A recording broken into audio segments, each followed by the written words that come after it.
Welcome along, guys. It is round three, a week later, as of course last week we had cancelled the Bathurst event. We are out for qualifying. It is Kyalami. It is a 2.4, and at the minute it looks like we have about 28 drivers in the pits. Might have one or two more join in before the end of qualifying. It is a 20-minute session. We're nearly 5 minutes into it. At the minute, it's a 1:41.195 for this person is Stephen Walsher, who's after joining this evening. P2 at the minute is Jay Pooley in another Ferrari, in the Lego Ferrari, which looks very well. Andreas Kleinwacher for WKS, obviously teammate of 96, who's in pole position at the minute. Then we've got Chris Tedder for Amigos Racing Team next, doing a very, very good job out there. Let's be fair about that, as always. Then with Gary Smith, a fellow Amigos protege slash Supercharged Motorsport slash Gary Sim Racing. What's on the side of his car now, actually? Let's have a look. Right. Because I gotta do it. What is he actually doing? Livery watch. Version Square Holdings. Okay, I don't know who Person Square Holdings is. Gary's getting all businessy. Whoa. Alphabet Google, okay. And then that lovely Irish flag there as well. Beautiful looking car, Gary. That's what we like to see.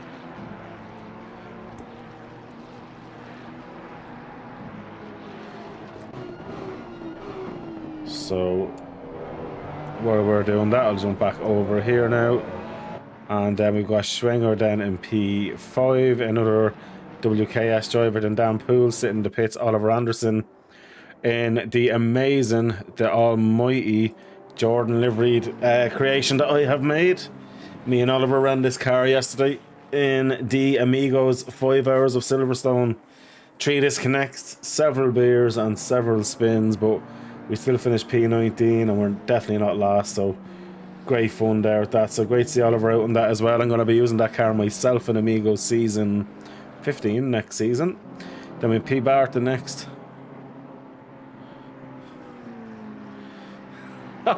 Well, John, you should have told me if you wanted to race tonight, mate.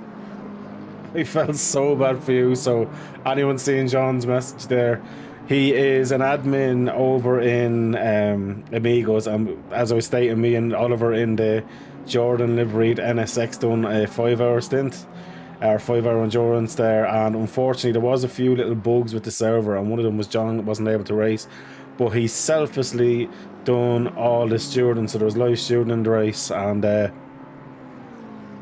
putting a long shift, so fair play to you, John. You're not as bad as they all say.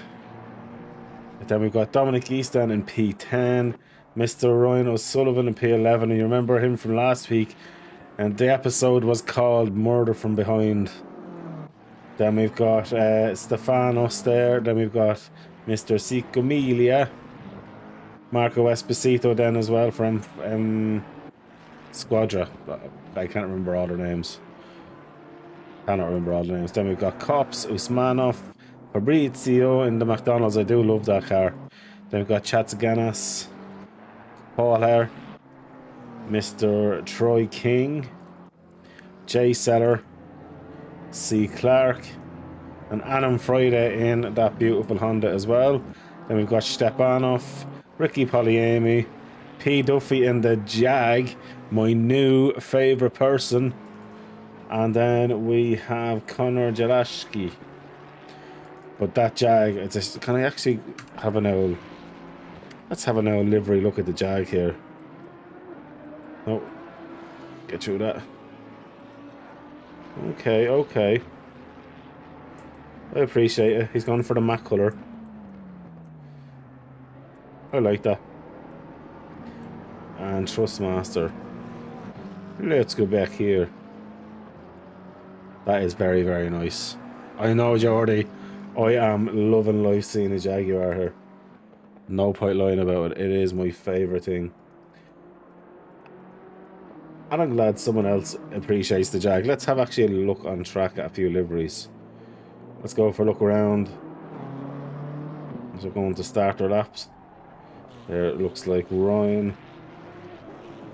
That's Paolo going into the pits. That's Trevel. They must be mixed up with me there. So Kyalami here as well is an amazing track. So this curb here is going to cause big issues. You cut that too much, well, he done it just nice. You'll end up over in the gravel trap there. Just takes you taking that wrong slightly at all. There you go. Literally, just as I say now, it will send you off. Another place to watch out for is going to be some great action here at this corner. Some people will be trying a dive move on the inside and even around the outside, because you can kind of carry a little bit more speed. It's a bit wider, but it does narrow up, so you need to be very careful of that as well. So this is a very, very, very active point in a race. As we go further as well, you will see people trying to fight up into this turn, people trying to push the inside and possibly the outside of this amazing corner as they get the drive out of the corner ahead. Now, it's very easy done. It's a blind crest. Some people kind of break a bit too early here. You will have people diving down the inside as well as Ryan's going around. There's going to be some great action at this corner as well, which I'm actually foaming at the mouth for. Another place where you might see somebody die is this section here. Not too much for running wide, so you can run wide onto that curb here, which is absolutely fine, and you'll be able to keep going. But it's actually on the initial turn-in phase here, because you've got this bit of a high curb here that will try you to nail you, just to kind of show you. It's just like there's a little bump there, and that does send you flying. And then, of course, this curb here, you take too much of it and are too greedy, it's going to send you a one-way ticket into the barrier there. You just need to clip it just enough and give it a kiss. And then up onto this corner here, same kind of thing. You can run nice and wide here, but obviously within the track limits. But you hit this bit of a curb on the inside there, it will send you off as well. So realistically here, it's how brave you are with the curbs as you are going around. This corner here, I absolutely hate this corner. For the simple reason, you need to be so patient on the throttle, just to show you. On the initial turn in, you're still kind of braking, getting it right, feathering the throttle. Just then you can release it, then you need to push it wide and open it up. You can lose so much time in this corner. So it's going to be vital for people to get it right as Chris is going out. Now on the race start, I was saying it in the driver briefing, from here all the way to turn 1 there could be absolute murder. And the reason why, people going side by side, but I will start from this curb. If people are going side by side, someone hits this curb, they will take flight. If anyone remembers me from another league, I took flight in an all jag race here, but it will end up causing blue murder, because people will try to go side by side and go mental. I remember in Race Face's big Kyalami event, there was a massive pile up there. Another thing here, turn 1 is going to be full of action. You'll have people trying it on the inside. You could get up to 3 cars wide or even 4 cars wide here. Wouldn't recommend it too much. Also, you will try and use this curb as much as you can, but kind of more than a small bit is going to absolutely send you, it's going to lose your time, and it's going to destabilize the car as well. Kind of just little talking points about the track, and I've done it backwards because I'm very backwards from Irish. And then of course it is 2.4 hours at this glorious track, which I'm really looking forward to. Who's in the pits? Any nice livery. So these are new guys to us as well from WKS, so great welcome in for these guys here. They've got 3 boys, right? That's a very nice livery. 3 boys racing there today, of course. Mr. Treble there as well. Team LFI. I won't get in his way too much and their random liveries, but let's get back onto the track, guys, instead of me talking bollocks as I always do. And let's get back into it. So further, I'll just do that. So we're back out with P. Duffy, 29 cars on track. A 147.95 is the fastest lap to minute. Yucky Farmer, what is the crack? Why aren't you racing? I see you signed up, but you haven't showed up yet, mate. We need to get you on the track. It's an amazing track. Turn 1 is a very tough turn, but the whole first sector, especially in the first lap, is going to be super, super tough, no matter who you are. So it's going to be fun to watch. It really is. I'm looking forward to this one. The letdown of last week is the only way to say it. I will be praying that people just kind of be a bit more patient, and on Friday out on that lovely Honda as well. At the minute, look at this. Oliver Anderson doing a great job. He's less than a second off pole position in one of the older Hondas. And of course, 2 Jags in. You've got Clark and Duffy. What legends. Listen to that car. Come on. Listen to this. Just relax now. That's beautiful. Absolutely love the fact they've done it in the Jag.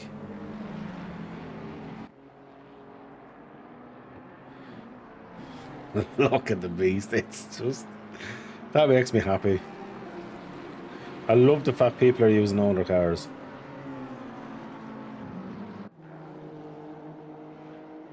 That's why I've gone with the Hunt.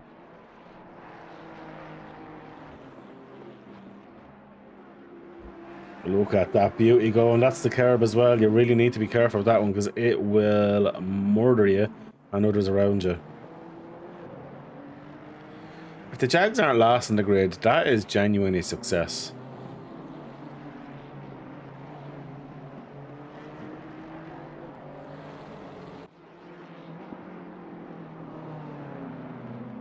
There's Mr. Anderson ahead there. That looks like Jay Pooley behind. That Jag is just awesome. Let's go on board with him, I reckon.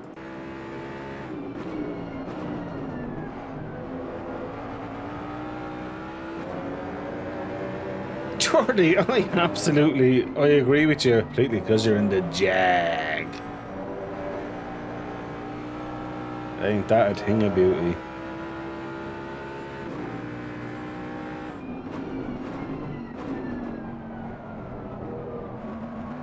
We've actually a good setup for the Jag here as well.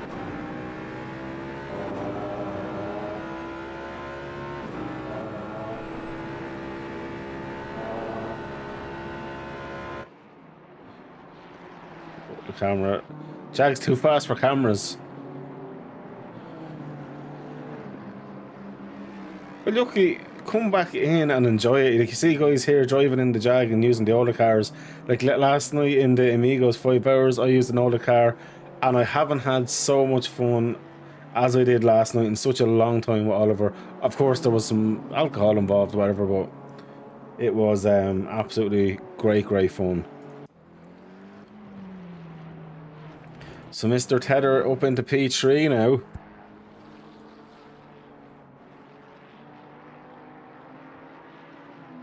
But the newcomers, Mr. Andreas Kleinwacher and Stephen Waldhauser, doing a great job for their team as well. And Schunger just ahead as well. So basically they're in here really probably getting good practice in maybe for an endurance coming up for WKS racing, but great to have that team in here as well.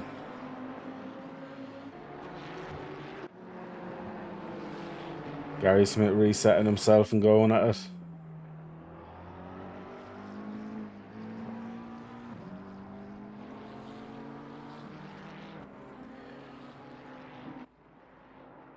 And it's good to see Gary back enjoying racing as well, which is good. An awful lot of people I think lose the real meaning of the sim racing as well. Sometimes you can take it too serious, and it is what it is sometimes, but Gary has kind of got revitalised and you can see he's enjoying it again as well.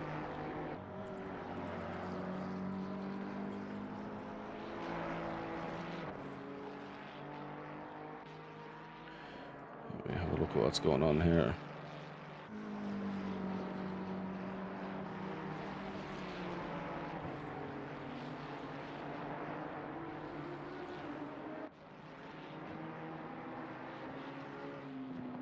Oh, let's see.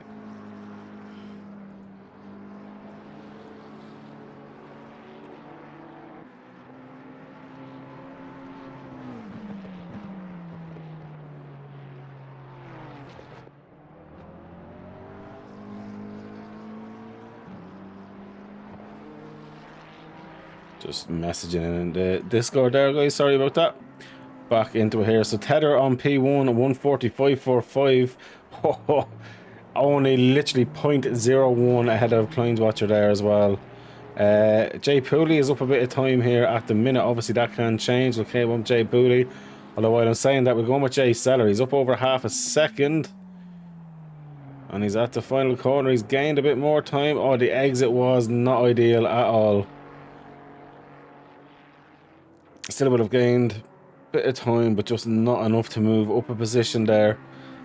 G Stepanoff won't be jumping up a position just yet. DeLuca is after jumping in. We're back up to 30 now, which is nice to see. P. Duffy in the Jag is up a few tenths.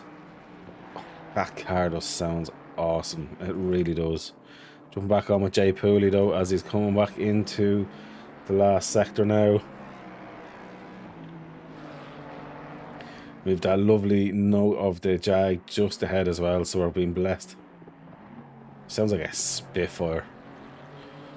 Oh, lovely exit from Jay Pooley. This could pop. Well, he won't get up into third, I don't think. No, just behind, and that's his qualifying over. And what about Mr.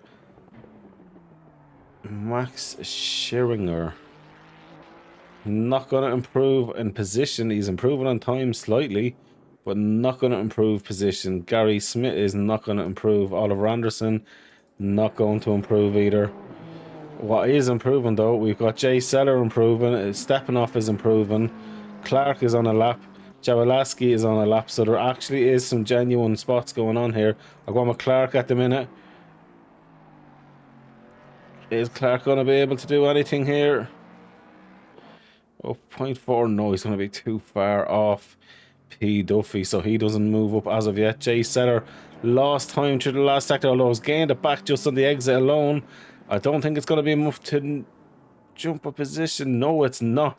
Now, Mr. Stepanoff might jump himself. Stepanoff could actually jump up to maybe the white exit. He could be. Oh, he could be up about to 15th, possibly. No, just not enough. It's super close in the exact same time as P19 Fabrizio. I'll try and bring that up here now for his. That was unbelievable, as you see there. Look how close it is to the whole field. So looking there, so the top 6 is less than 0.6 of a second, and then from 7th down to 21st is about 0.6 of a second. And then behind, it's a little bit mixed at the minute with Polyami and Jaluka not being able to set up a lap time there at that. So we'll just wait for the session to change over. Hashtag elbow cough. Hello, Chris. Tether. So Tether is on pole, which I nearly fainted at. A 1:45.45 shows the Macca is still the OP car around Kyalami at the minute, which actually I'm really shocked at, because it wasn't. It was actually about a shite around here for a while, let's be honest.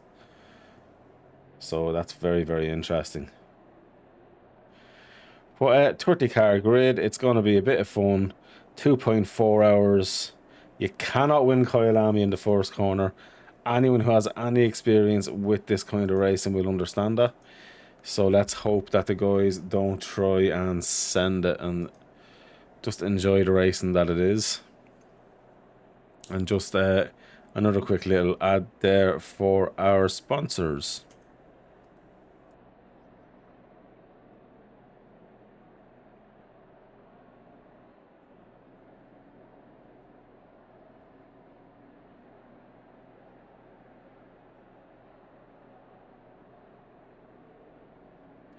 So that was breaking news. ACC Drive again, sponsoring our leagues, which is great to see. Looks like DeLuca is just going to try and go out and actually get a lap in. No, he's pulled in. Maybe he's just checking to make sure everything is set up.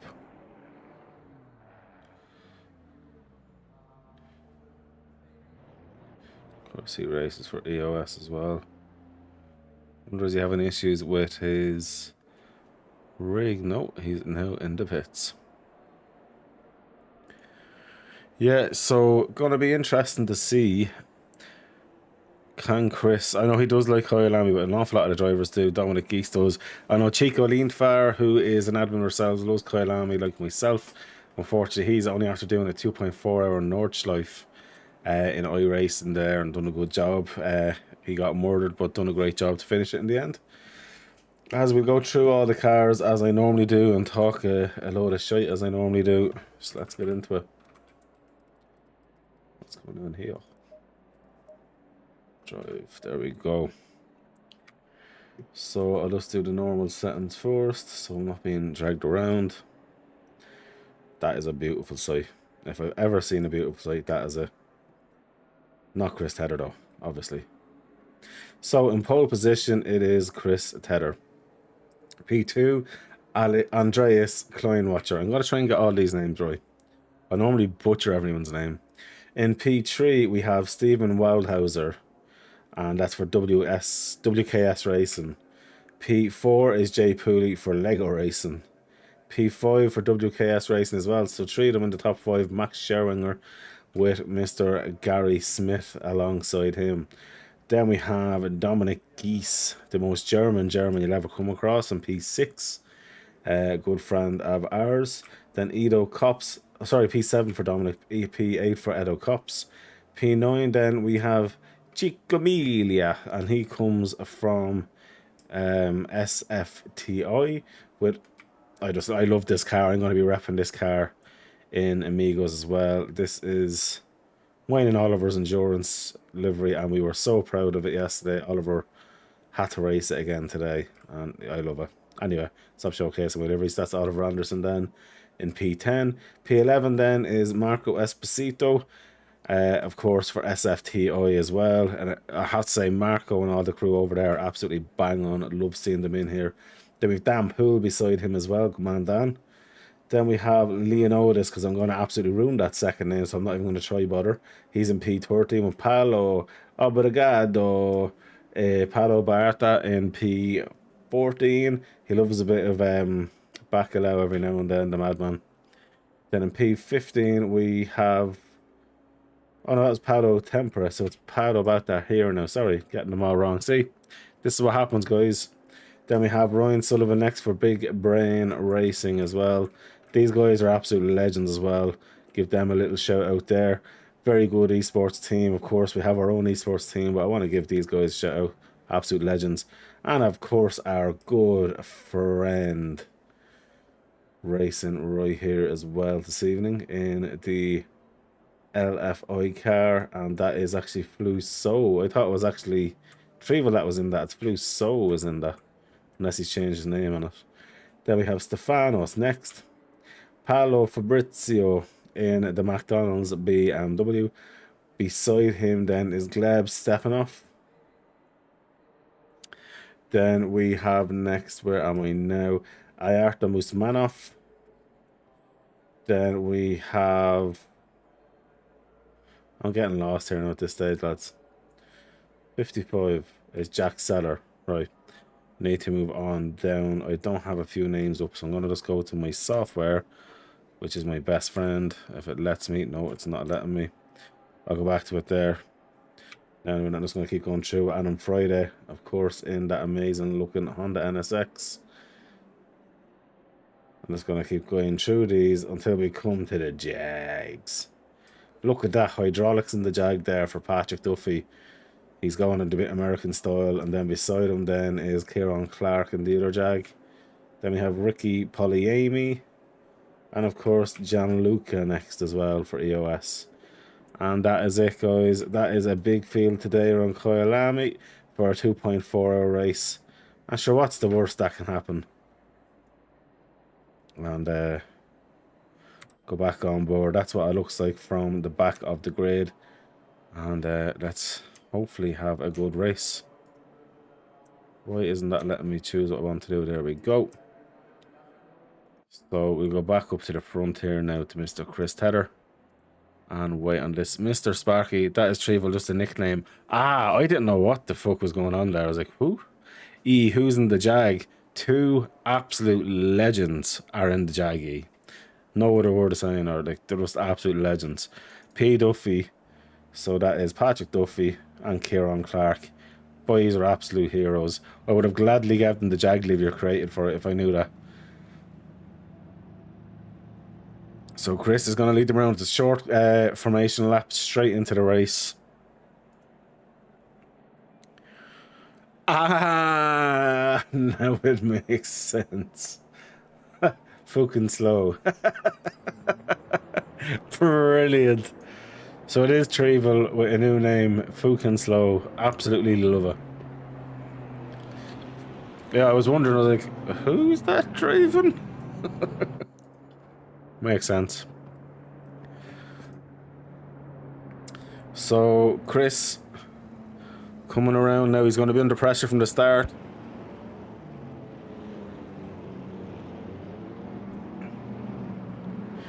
Waiting to get it all around. Let's see the full grid. Any minute. And it's lights out and Oliver Anderson's a host, so Chris is away. It's side by side with Crime Watcher, then even further back with Jay Pooley. That is Schresinger blocking off Dominic Geese, which they're entitled to do. Gary Smith's going around the inside there. Looks like so far it's been safe enough through P1. We're just going to keep jumping back to have a look. Looks like, wow, everybody's gotten around there. Look at that Jag moving up. Jag making moves there. That's Kieran Clark in the Jag. I know there's been an incident. There has been an incident there with, it looks like, Adam Friday. Let's go back really quick and have a look what's happened there. He's had a touch with the Jag. Oh, just unfortunate there for him. And he gets a little nudge. That was just very close, unlucky racing there for him. Nothing really there other than door bumping, I could say, for that. Chris Tedder, though, 4 hands clear of Mr. Andreas Kleinwatcher then with Mr. Stephen Wellhurst next, then with Jay Pooley after losing position there. Gary Smith's right in the back. Him Cops is now up there as well with Sherringer. Dominic Geese there as well, and Oliver Anderson sitting in P9. Dan Poole behind him in P10 there. Then we've got Mr. C. Emilia Esposito, Tempera, Chaz Guinness, Ryan O'Sullivan. It's so close at the minute. It looks like Bart is going for a move around the outside of Clowlagashku. Bart is going to have the better inside line. He's going to be able to carry the speed through. The only thing is, though, Kaleshko might try and break that bit later, but also knows that it could lead to a bit of incident. But no, he's gone for the inside line, but it's not worked out from this time. He's going to have to give in to that one there. And that was a very good driving move there from Mr. Bart. Held the position well and kept the line and kept his confidence with that there. It looks like his T-King ran a little bit wide going through that part of the track with Cheetah there as well. So far everyone's still going nice and strong there now. Back on Chris Tedder's about half a second clear now of Crime Watcher, while their host is 6 tenths behind. Dominic Geese looks like he's going for a move around the outside of Sherringer there. It looks like he's going to hold on to it. Sherringer's fighting back. Sherringer's the inside line here, can dictate the corner a bit better. Dominic Geese is going to try for the cutback, but Sherringer's been able to carry the speed through. Got a great run there as well, so Dominic Geese is going to try his best just to stick with him there. Oliver Anderson just behind as well, so it's been great driving there from those guys so far. Absolutely what we expect here, as it looks like Paolo Temperas, after having a bit of a moment, has dropped down a few positions. Bit of damage on the front of that car. He might have had a tiny off at one of the corners. We did miss that one, so I do apologise. I'll try to have a look at a few instants going back, but it's great to see that Jag trying to fight their way through there, and that is C. Clark for P22 and 23. Temper has the inside line there. Clark, though, has to run wide. It's impeded his an exit on the next part, or the second phase of that corner, should I say. And it's kind of bunched all the guys behind him up, which is probably been good from that. Looks like Joan Luca behind him. And now he's taking a nice line. Joan Luca going to go for the inside. I was saying this in the warm-up to the race, just chatting away, just what we would expect to be seeing. And that was him sending up the inside like expected to see there as well. And yeah, the Jag's holding on to position, which is a phenomenal scene. Listen to that car, it's just so nice, as that looks like that was a Ferrari of Mr. Duffy. No, not Duffy, sorry, I do apologise. That was T. King, I think it was, yes. Having a bit of a moment there, but Troy's been able to get through that as well and has kept going on. Back up to the front though, Chris Tedder is now only 3 tenths off Mr. Kleinwatcher here. Walderhurst 0.2 off, Jay Pooley 0.2 off, Gary Smith 0.6 off them. Then there's, after building a 1.3 second gap then from 5 to 6, And then a 1 second gap down to Schwinger for 7, but Dominic Geese half a second off, less than half a second should I say. And he is pushing very, very hard there. Oliver Anderson is pushing extremely hard as well in the Honda. Not the fastest car with the bot, but is doing an amazing job with that. And he is still holding up into P9 there. Fastest lap is Jay Pooley at the minute at 1:41.780. Dan Poole there right behind him, and Chico Amelia right there. Boys, there's just action everywhere. It looks like we are after losing a car to a disconnect just there now. I can't see who at the minute. Luckily, it's not one of the Jags because we do love a good Jag. Gary Smith's after pulling in quite a bit of time now. So look at the train behind Chris Tedder. This is absolutely what we wanted to see. Battling, staying it is in groups though, as you can see on the map. We're starting to see kind of 4 major groups kind of separate up to each other at the minute. First to 6th is covered literally by about a second. 1.1 seconds maybe. First to 5th, sorry. Which is unbelievable here. On with this here now. And we're just going to see what happens down this strike. And Chris get a good exit. So those Ferraris as well are quite good in the braking zones. Trail braking, keeping the steady and going again. So be interesting to see what is going on. And Ninja Neens, how are you doing? Trying to talk slower. I'm trying to, but there's actually so much going on. I'm trying to relay everything to you. Listen slower. Okay, Alpha, for you I listen slower. Back in 1962. Oh, look at that from Jay Pooley actually. A nice little move on the inside there. Has popped him into, it looks like P4, but no, it's not, because Walter Hirsch coming back at him. And so Pooley has to succeed that one as well. Gary's right there as well. So this little battle here is now giving first and second a tiny bit of breathing space. Not much, don't get me wrong. Yeah, Alpha, you defend me all day long, you legend. Jaluka as well is starting to make some moves as well. He started last, did not qualify, and is up 10 spots already. Doing a phenomenal job there. And oh my god, that was huge. Paolo Tempera. Right, let's see what happened there now. So Paolo, oh, he got cut out with the Ferrari, then got rear-ended. Did he keep his foot on the brake there, or what happened? Oh, and then the Ferrari lost it as well. Wow. And Adam Friday's getting back going as well. Adam's avoided a lot of that. So Ryan Sullivan, as you see at the back, he's already been in the pits though. So he might have done the smart thing as well by pitting early and getting out of the way. I don't think he had much damage because it was only 14 seconds stationary as well. Yes, exactly. Do not talk to your subs like that. What a man. Thank you so much. Alpha, what was the crack? Give us the inside scoop on the name change for fucking slow. As we're going to go on with fucking slow now. Where is he? He's in the pits. So fucking slow is in. I love it. The Ken bit didn't show up for me earlier on. It's popped up now. So fucking slow in the pits.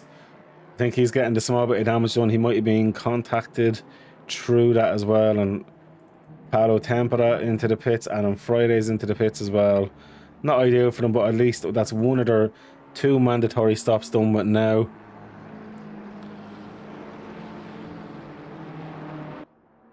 Neens, how are you getting on, my darling? So now Chris Tedder's 1 second clear of clean. He had another name in mind. If it's anything like the name that I've used before for somebody, I'll get that. Also, by the way, Alpha, I seen the picture. Trevel sent me the picture that he done of me cut from one of the streams. That made me look similar to a certain name, which I won't mention. And I have to say it was gas. It was so funny. And I get it was all in good spirits as well, because I think he was a bit worried showing me. But Pooley here is having a nice little race, and Gary Smith as well. Smelling like there's good competition, because these Climb Watcher and Wilder Horse as well pushing nicely, not giving Tedder an easy run so far. Dominic Geese as well getting back involved. Anderson doing a mighty job in the Honda. Of course, I'll be running that livery as well next season in Amigos. We ran it yesterday in the 2.4. It's just a thing of absolute beauty. Now, back on Mr. Melia. Looking for a way by Mr. Poole, and of course his teammate then, Marco Esposito, was with him as well. Then behind them we've got stepping off, who's about 6 seconds off of them now, with Mr. Barta just behind him as well. Looking back though, look at the Jags in P23 and P24. What legends. What legends. Oh, it sounds so nice. Sounds so nice. I'm alright with Fairshire for Beauty. Oh, so I'm your favourite now. I'm after being promoted. I am honestly grand. Having a good old day. And I'm really happy we're here in Kyalami. It's genuinely one of my favourite tracks, Neens. It's just such a rewarding track as well. And it used to be an F1 track back in the day. It looks like Cops is after getting the move done on Schwinger. He has done and he's kept it, which is nice to see. Dominic Geese will be wanting to go further, and Gary Smith and Pooley. Pooley's on the inside. Gary Smith's going to try and hang around the outside. They're going to have a drag race down at the turn 1 now. Gary looks like he's got the slightly better exit, been able to carry more speed, taking the wider line. Pooley though is going to try and keep it in it, but Gary now is ahead. Gary can try and go to that inside line if he wants. But Pooley's experienced enough, he's not going to go for that dive. That's Gary Smith after making a great move happen there for him. And that's him up now into P4. With that bit of battling though, Wilder, Hauser, Klein Watcher and Tether now less than 8/10 in a battle there as well, which is brilliant. Oh wow, Neens, you're after killing any kind of happiness I had there by saying I'm the only Irishman, you know, that's why I'm your favourite. Wow. Wow. That's kind of mean. And Duffy in the Jag is doing a valiant job trying to keep up with Solar. Or Kohler in that one there. Ryan O'Sullivan still doing a decent job there. Fucking Slow is out in 27 and doing a good job. We've lost Paolo Tempera and Ricky Polyami. I think Ricky Polyami had a disconnect as well, but he wasn't able to take part in qualifying, so I'm wondering, was he having hardware issues throughout it? Wilderhauser translating to Treehouse. Will I call him Treehouse? So we've got a Treehouse in 3rd position, Klein Watcher in 2nd, and Chris Tedder in 1st there. Still 8/10 off each other. Chris under mega pressure there from Klein Watcher. As Marco Esposito is looking for the move around the outside and Poole though has the inside line and says, no thank you, I will keep my position, thank you very much. So Marco's going to have to try again for that one there. Dominic East though looking for a way up to Scherwinger.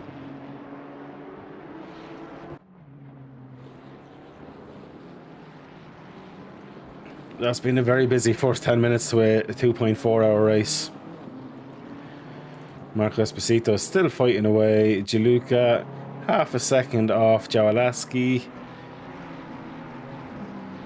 Oh, Adam Fridays had a moment. What's happened to him? I was parked there a minute. Must have had a bigger moment than I thought by the time I looked down that far. He's had a moment. But anyway, that's coming off the replay now. And he's second. And boom, we're back. On now with Mr. Trevel, or fucking Slow as he's now known. No, you're my favourite Cornish person because you're amazing.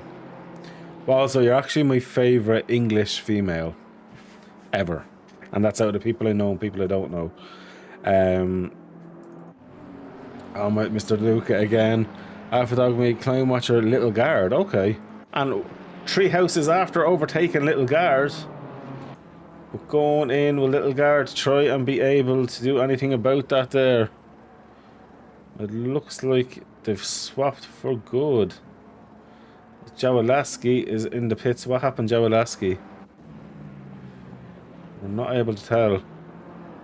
Jawalaski had an issue there.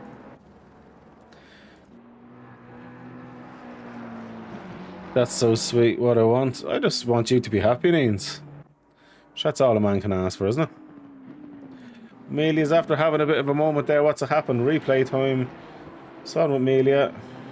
Oh, he just going way too hot in there, using too much curb, trying to slow down. That was just... Oh, he was just too hot, I think, on the brakes, too late. And, yeah, luckily enough, kept it going. On with Jay Pooley, though. Fighting with Gary Smith. They're side by side again. This time it's Pooley going for the move. Pooley gets the inside line, pushing Gary a little bit to the outside.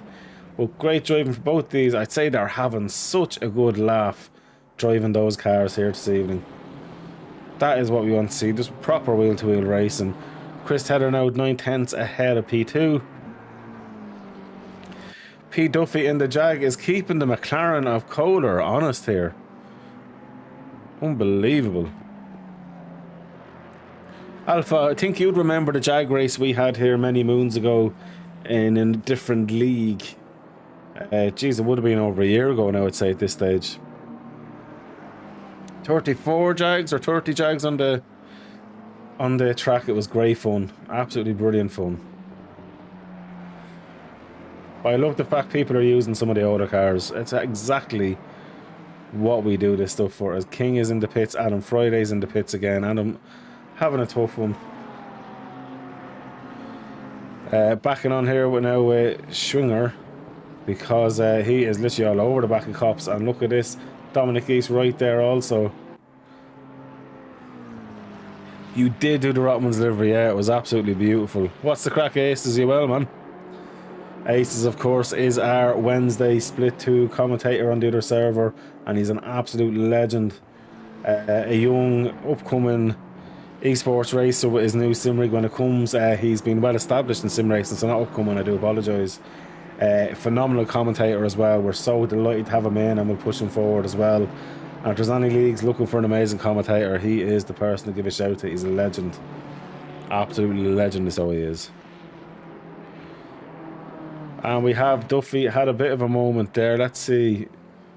That can get you. That was a beautifully executed spin, though. Do you know what? He done it in the Jag, so he still looked well doing it. And that's the replay over. I'm going to jump on with Leondis here now. As Leondis is fighting with, it looks like DeLuca with a slight bit of front damage there as well.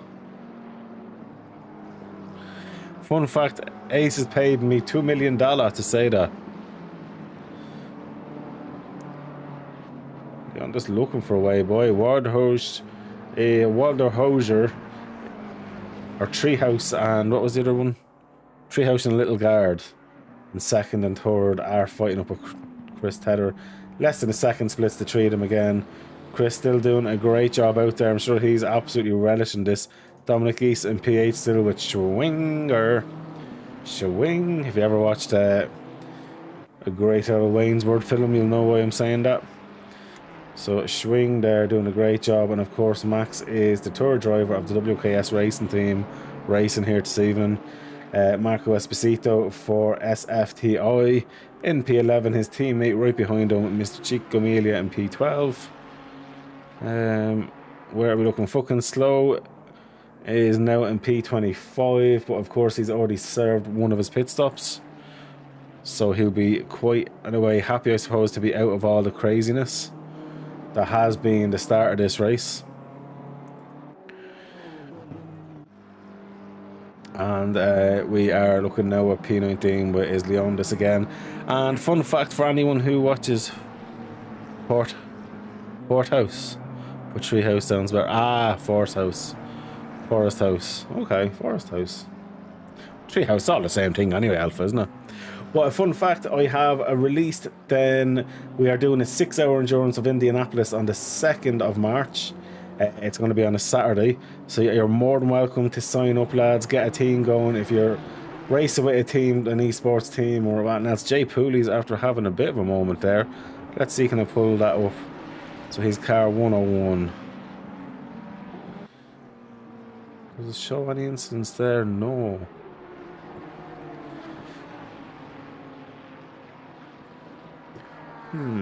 Just checking that there to see what it showed up for me.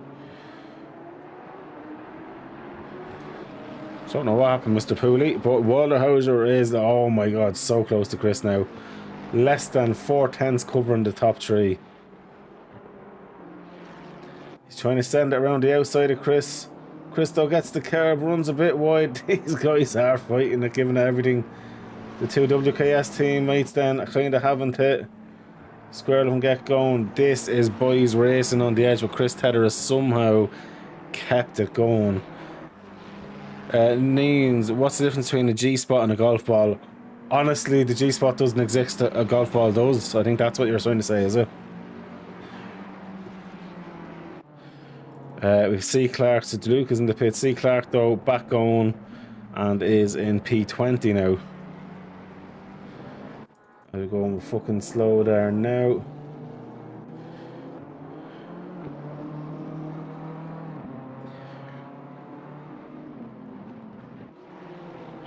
Well, that is very true because we know already that the G-spot doesn't exist. On with Dominic Geese here now. Looking for a way by Schwinger.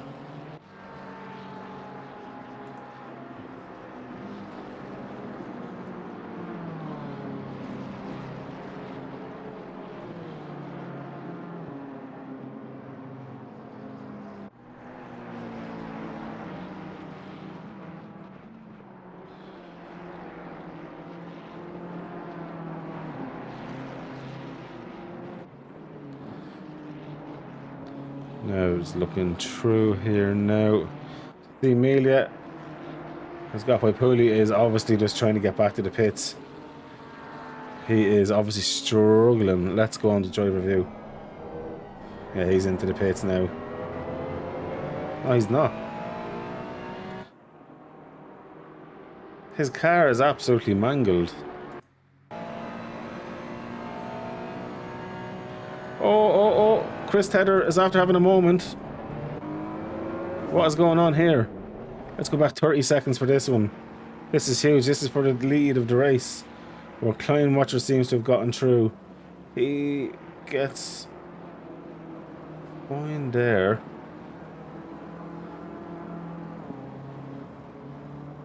Oh, the Ferrari dives up. That move wasn't really on there. So that's Chris gone. Gary's through now into P2. Oh, that is super unsafe, that rejoin. Luckily he got away with it. So now you've got Chris down in P8, Oliver Anderson P7, Wanderhauser after that one in P6, Dominic Geese in P5, Showing is in P4, Cops P3, Gary's in P2 with a bit of a gap, and Klein Watcher now is quite a bit ahead now in P1. He's about 3 seconds up the road there. Right, sorry, there was actually other jokes going on here. Let me see. What do you call a whale who doesn't wear underpants? For that, we just puts in gangbanged. What means? What is it? Sorry, I was too busy looking at the incident. Jay Pooley is starting drop position. I think Pooley needs to get himself into the pits, and there's suffer having to do the pit stop now and saving a bit of time probably later on for that one there. Free Willy. Oh, Jesus Christ. So obvious. Chris won't be happy with that one there. But Chris now fighting with Oliver. Dan Poole with both SFTI drivers right behind there as well. Esposito and Chico looking for a way through. Jay Pooley's finally gotten into the pits, and I think that's the right thing. He just needs to get that sorted. Wanda Hauser here is looking for a way by Dominic Geese. Oh god, we've another joke in now. It's from Alpha Dogme. How do you circumcise a whale? Alpha, we do not know. Please tell us. It's one of the 7 wonders of the world.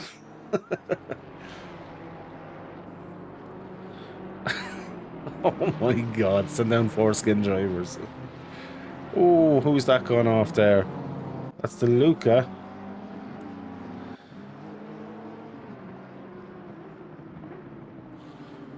He's just dropped it by himself. Yeah, he's dropped it by himself. Bit of damage there for him. Looks like DeLuca has decided just to quit instead of racing on. Not looking good for EOS when their drivers are doing that. I'm back on board with Schwinger. James, what is Horny Frog's favourite chat line? Jesus Neens. This is getting extreme. And Alpha, thanks for subbing to the Twitch as well, mate. I do appreciate it.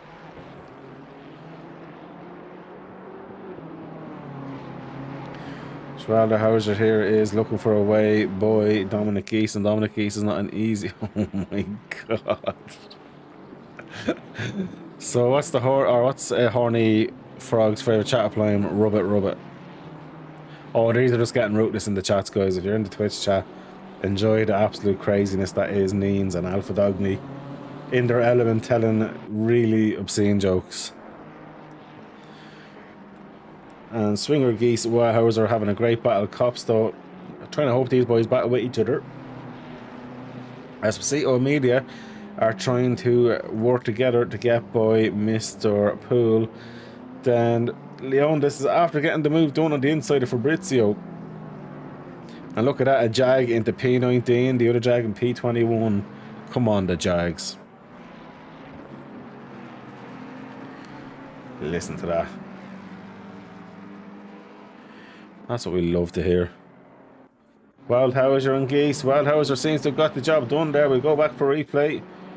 It's where he went for the inside, but did say that we're going to see some action here as well in the roundup. He's gone for the inside line. At that stage, Dominic knows he can't really cut back through.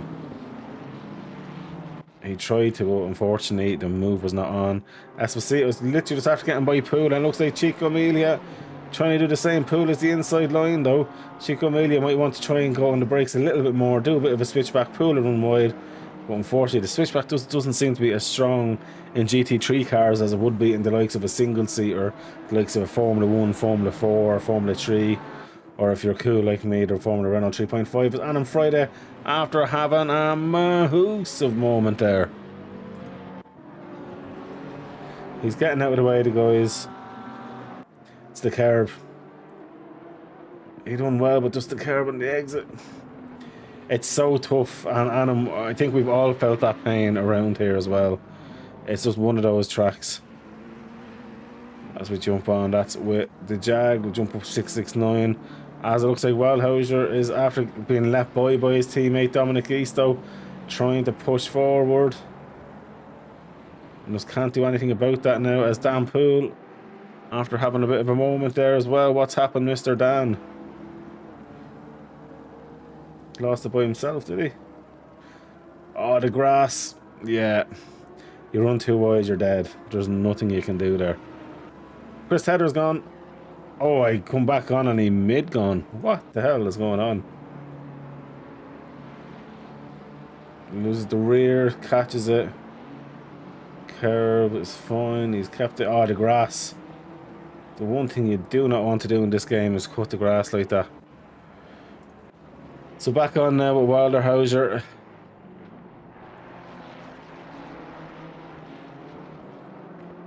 So where is actually fucking slow up in P21?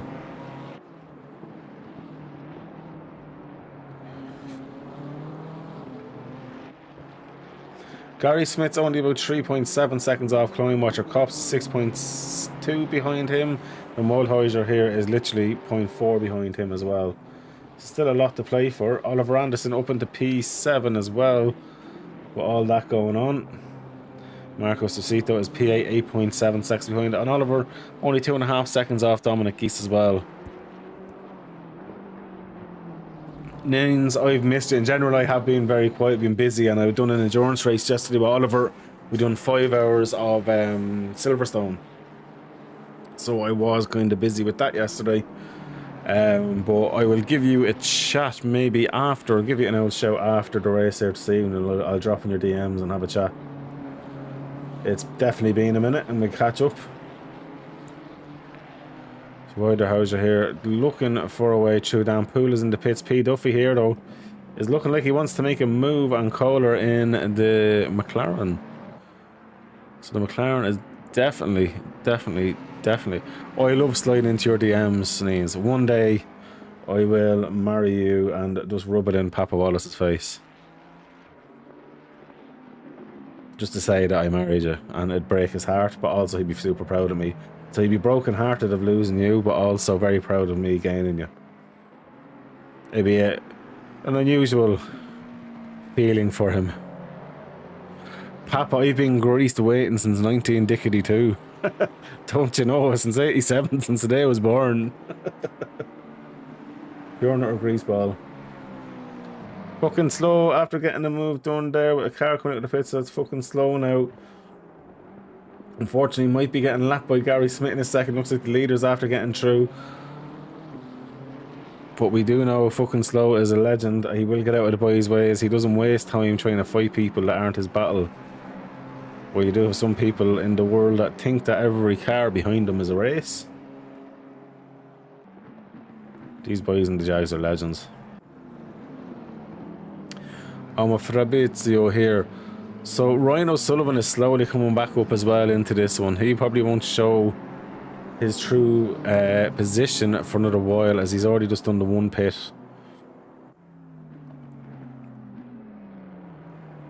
Of course, now we're 30 minutes into this, so in around an hour or so, we'll see someone doing a pit stop, maybe an hour and 5 minutes, and then we will then see maybe a splash and dash. I can see some people using one set of tires. Every car in front is the send. That's fair. That is fair. Fabrizio doing a good job. Back on here with Wilderhauser. He's not finding it easy to get by that BMW with cops. I know the BMW used to struggle around here. Seems to be doing okay with this new updated bop.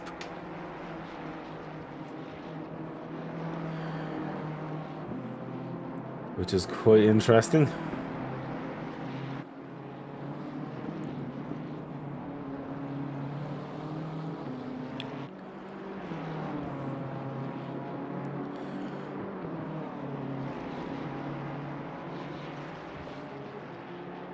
I'm nearly scared of boys driving. I see Dominic, Jay, Oliver and Reggie all in a race chat together. Might scare them and jump in now in a while. Stepanov has actually had a great race as well, and he's up 10 positions. I think he's the highest. Him and Clark are actually the highest position gains. He's had a really good start to the race. Fastest car though is actually joined in the speed trap is Usmanov and Fabrizio.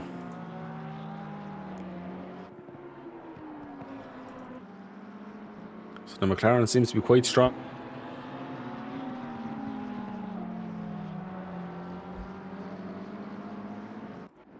And Fabrizio there doing an amazing job. So the Jags now in P17 and P18 respectively. Oh, that's music to my ears, that car.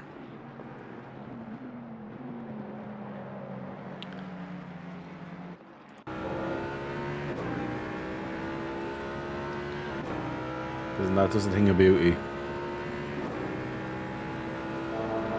I love that when they get close to the wall, you can hear the noise resonating off the wall and back in.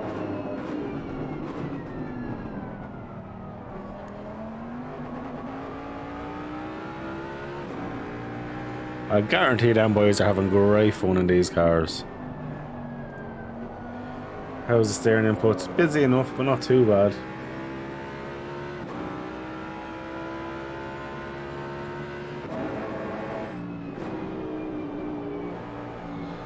Nice and smooth actually. A little bit of a catch in the oversteer there, but nicely done, nicely done. Traction control is very aggressive on them cars as well, but doing a phenomenal job there in the Jags. Fabrizio still trying to find a way by. Copes has lost out to Walderhurst, but then we have Schwinger right behind as well. So Schwinger is looking to try and get by. Means you should join me in comms one day, that'd be hilarious. And then we can talk about everything.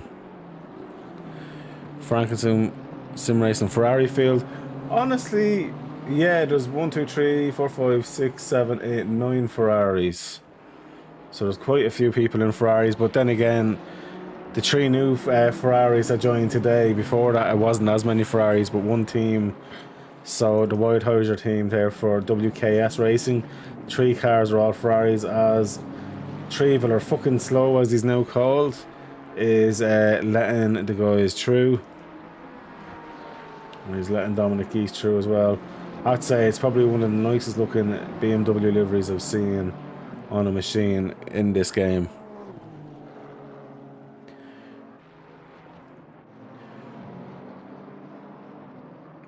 So Glenn Smith is starting to lose to this man here, Mr.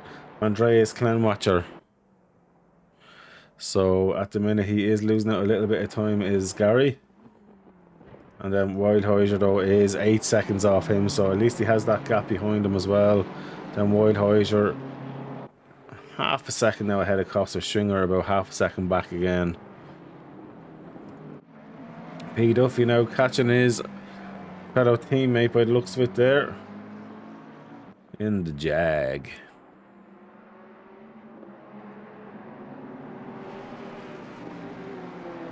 So for all the viewers, what car would you like to see a full on board lap? But I'll shut up and we'll just get on board with them and get a full lap of Kyalami in.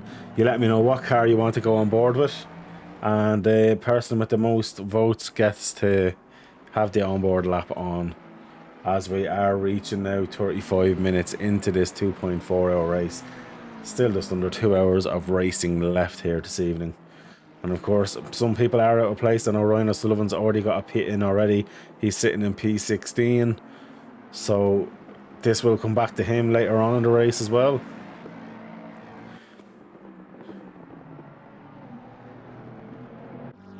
Could have been a smart move if there was people kind of all over him.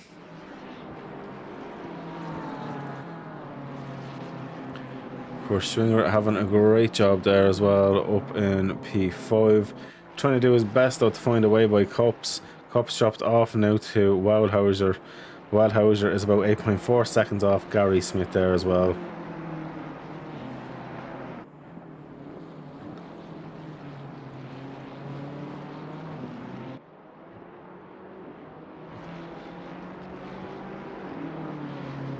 Any time now we could be seeing some action here.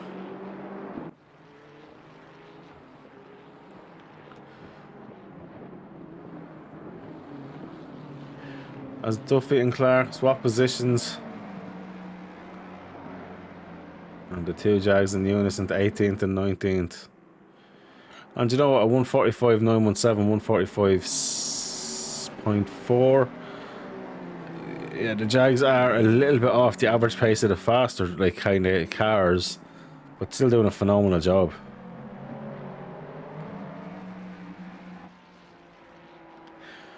I'm sure they're loving life regardless. So what I'm going to do, I'm actually going to do an onboard lap with my boy Oliver Anderson once he gets around. I normally never pick, but because no one's thrown in a name, I'll be more than happy to pick one. So my boy Oliver in the Honda, because we're going to see a very slidey car now.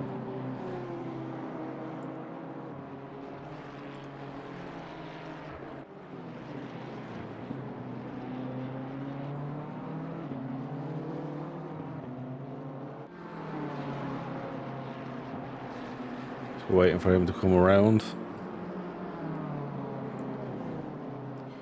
Love that car, so I do. And great that we have two of them out there. Adam Friday as well. What a fucking legend.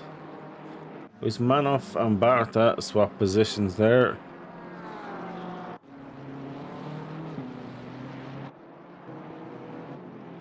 So here we go as we're coming around the last corner. Let's see what we can do here.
That bro's got the VTAC there, so that was an onboard lap with Oliver Anderson. While we're on the onboard lap, oh, Kohler's just had a bit of a moment. Let's go back 15 seconds and have a look. Oh, it's already happened. He's ran wide and had a little bit of a meeting with the wall and has decided better about being at the wall. And got out safely and is rejoining the track safe enough, as in he is coming on gradually. Drivers are aware and able to get by, so fair play to him. Never easy when it happens, but you just got to get on with it. I spun a few times yesterday in the Silverstone race as well. The cars catching out the Honda. Even Oliver felt the rat of those carbs. Oh, it's a bit squirrely went Mr. Chico Melia. Schrödinger now on Cops is 0.2 of a second.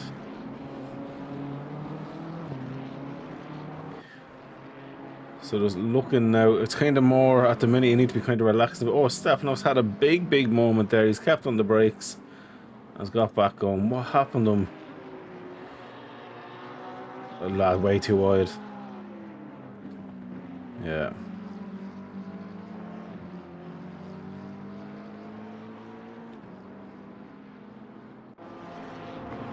He got away with that one in terms of with the brakes. Back on now with Chico. He's looking to try and find a way. I think he's trying to get dragged along by his teammate. Jags, of course, still doing a good job there, although Duffy's pulled 1.7 seconds, 1.8 seconds out on his teammate now. Gary Smith is now 7.5 seconds off Clemwatcher, so he's been dropping off from Clemwatcher, and Woudhauser now has actually pulled in 1.8 seconds, so maybe Gary's kind of at that graining phase of the tyres through the session, and we'll come back to him. Obviously, he knows himself. You kind of have to feel that pain for 5 to 10 minutes. The tyres come back in and feel kind of nice. Back up until about an hour and 5. He can jump in the pits then, change, and get going. Of course, if there wasn't any stint timers, which there isn't here, he could run that for a full tank. And we know how the Ferrari is the ultimate endurance car in ACC at the minute. It's so frugal on fuel. Chris is not. Jag. You're more than welcome to jump on, Aces. Yeah, Chris, sorry, all the messages only popped up there now in front of me. I don't know what happened to you, mate, in terms of what happened afterwards. But the other move, of course, you wouldn't be happy with, but I don't know what happened that the other move had happened. Where, obviously, the car went in. Driving frustrated is also a very hard thing to get over. And I think that's why myself yesterday, when I jumped on and kind of looked at things in a chilled, kind of relaxing, happy bit of banter, it made life a lot easier as well.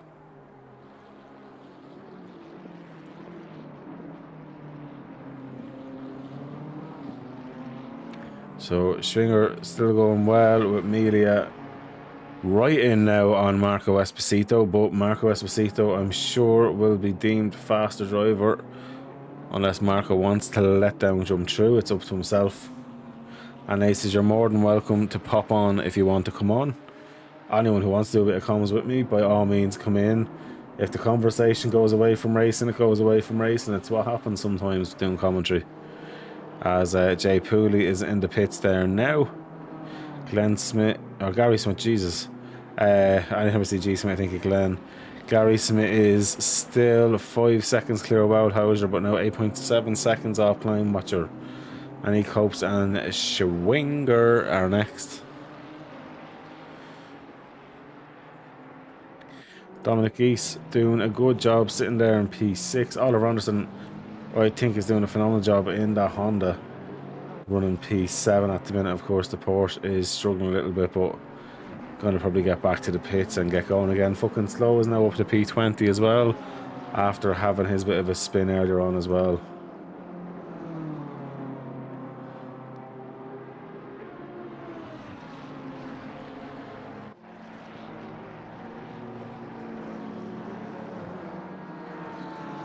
Oh, fucking Slow though. Triple. I'm always guaranteed that you'll have a good race. Doesn't block anyone and just gets on with things as well. So love seeing him in here. On with these Jags now. Nearly 2 seconds off now is Clark from his teammate Duffy. Duffy starting to stretch the legs of his Jag. Amelia, there's not many close gaps at the minute due to some people pitting, because with the 2 mandatory stops you can still do 1 stop essentially with tyres and fuel, and then the other one you can kind of play a little bit with in terms of a splash and dash, or if you had any kind of damage that you could use that as a way to kind of hit in and get that sorted as well.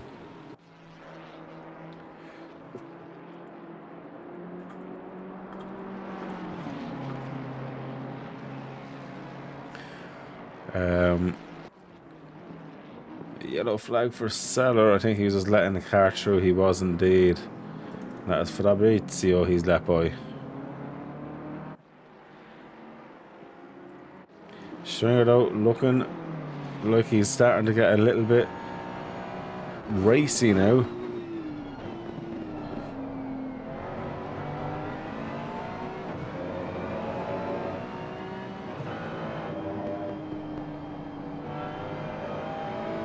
Let's see his inputs into the last corner. He's gone to the pits. And that's him in the pits. So he's probably decided, right, I'm going to get into fresh air.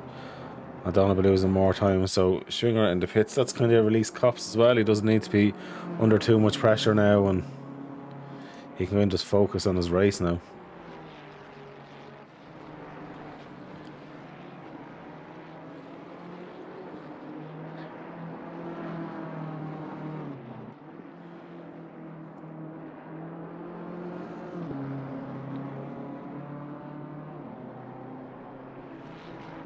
Looking through the field, so that is Amelia still 0.7 off, so Stringer's coming out. Stringer doing he's going to do a 2 stop of tyres and fuel. Interesting. So that was definitely a fuel and tyre stop. 34 seconds stationary. Very interesting. Very, very interesting. And on Friday, has met the curb, I'd assume. Honda is so nice. But the Honda does not like curbs. That's one thing I've done. Oh, he's just missed the corner, carried too much speed in. And then gets a little bit spun, which is fine. Shit like that happens on him, keep it going. Worst things in life have happened. Looking slow though. Got, I think, a bit caught out by Kohler with his braking.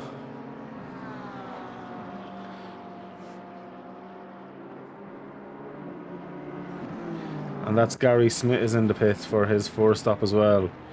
He's going to go for 2 sets of tyres, I would assume then. Which I'm shocked at. Dominic Geese also coming into the pits. Oliver Anderson also into the pits. And that's the pit board going as well. Was that Oliver?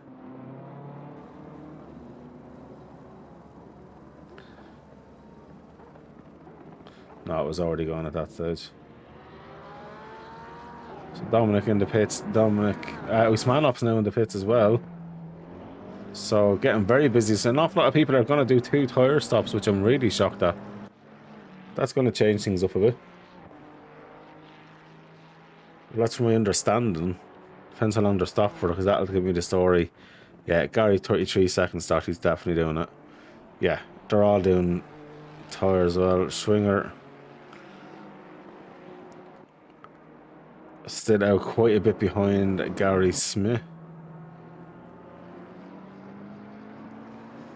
Schwinger gets ahead of Dominic Geese. As was Kovalashko, but Kovalashko hasn't pitted. Schwinger is ahead of Dominic Geese. Oliver Anderson about 5 seconds behind Dominic Geese. They both stopped at the same time, so they must have missed the piss box or something like that as well, and it's enough to lose an extra second or 2 as well. It's how you attack the pits on entry, exit, and then how you stop in the pit box. Could actually lose you a second up to 5 seconds, depending on how badly you screw things up.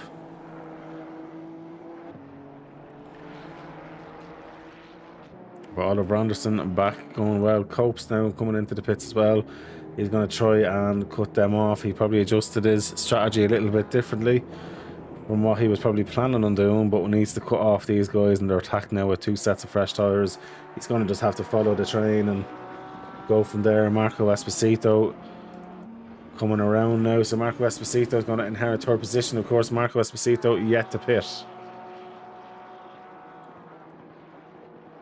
So either as Wild Hauser or Kleinwatcher as well. So they have all to pit then, of course. Back down up to the 8th position then have all pitted. Then Leondis, Fabrizio both need to pit as well as Kolascu. Dara, look at that beautiful Honda. Mate, I'm already after looking at it 5 million times. Although I was driving it yesterday. I need to have a look at your livery file later on, mate. I can do something similar for the Bentley if you really wanted. But there you go. Look at that. Should think of beauty.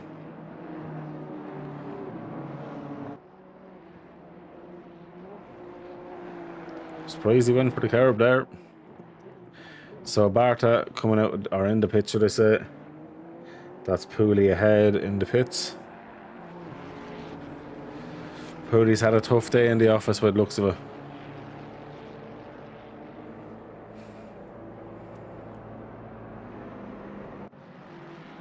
So Gary, I think, is still going to come out in front of Waldhauser. Now if he has the new tyres on as well, he's going to be probably running a little bit faster as well. Yeah, Dar, we'll have a look at that actually after this race, mate, if you're available.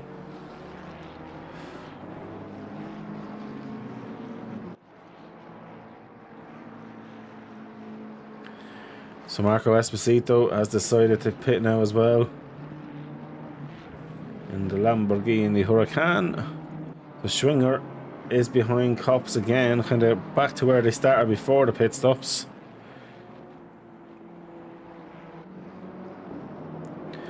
Duffy, oh, Barta under a bit of pressure and Duffy's got by. So what's happened with Barta? Just lost it on the carbon. Oh, he's pulled in for some reason. He's letting a lap car by. Probably having an issue there because that's very unlike Barta. He's back going anyway. So look at the two Jags up into P15 and P16. Go on, the Jags. Obviously, two teammates there. Marco Esposito coming back out of the pits now as Ryan O'Sullivan gets by. So Ryan O'Sullivan has already pitted. I think he's using the Ferrari. Well, though he's had, wow, massive damage with looks for on that car. But we know Ryan is fast and tenacious. He'll stick it out and he'll give it everything. Wilder Hauser's in the pits now as well. This is interesting as a climb watcher. Probably might want to fancy getting into pits. Runs very, very wide there now. Oliver Anderson right behind him now as well. Essentially a lap down, but of course, obviously, climb watcher yet to pit. I'll keep an eye on Stephen Wildhauser's time.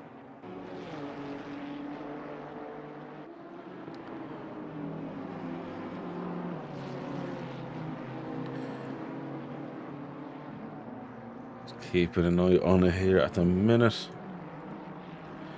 So he's at 22 seconds at the minute. Gary Smith not yet by him. But it shouldn't be too much longer before he's by now.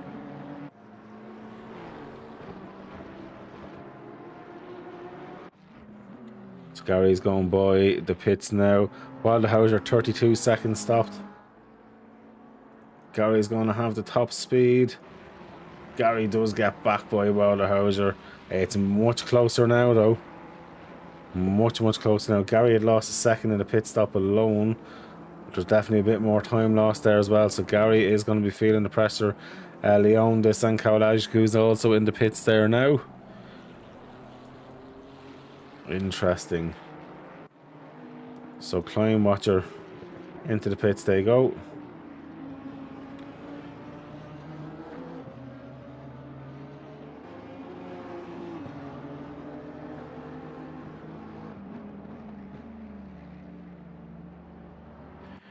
Climb Watcher should come out in front of Gary because he was a few seconds ahead.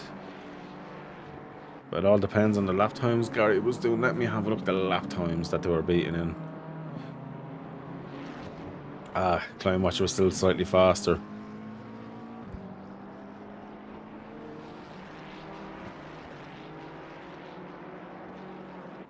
And now I'm going to go back here to Schwinger and Copes. They're still at it. As we reach the 55-minute mark, so getting close to halfway through the race now. At now around 12 minutes in, we will be exactly halfway through this race this evening.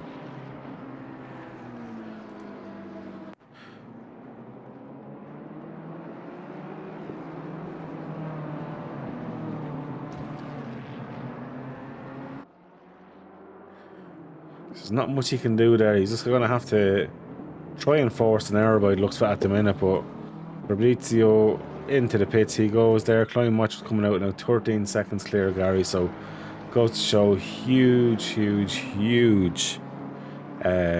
lead he is starting to develop here this evening in Kyalami.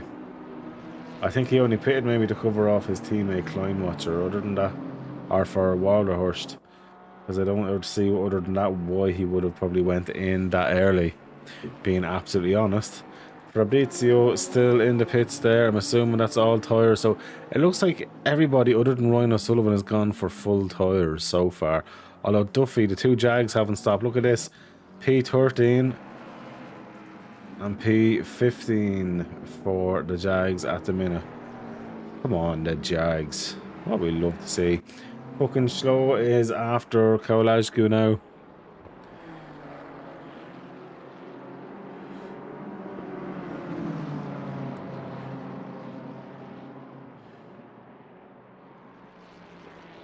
And just sitting there. Oh, big moment there by the looks of it.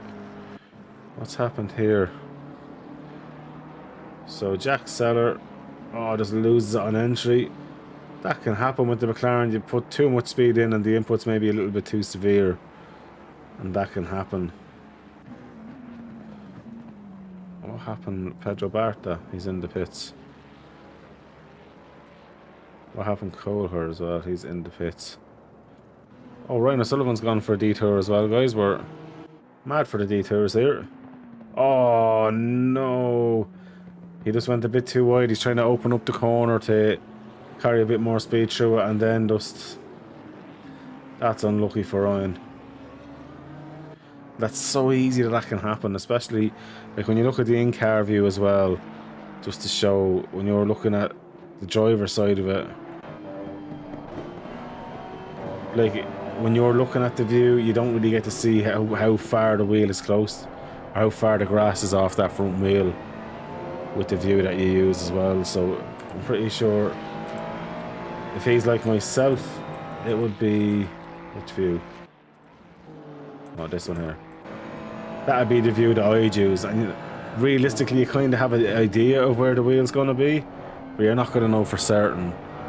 And that's so easy that an instant like that can happen, but he'll keep the head up and he'll keep going with it as well. So that was just unlucky, Ryan. Wildhauser though, all over the back of Gary Smith. Gary, we will know, is going to defend this as hard as he can. And of course, if Chris Tedder puts in a ticket against Wildhauser, I'm sure there'll be an investigation after the race as well with the steering team for that incident that set Chris not being happy with, of course, the move that did happen there. So this guy's going through.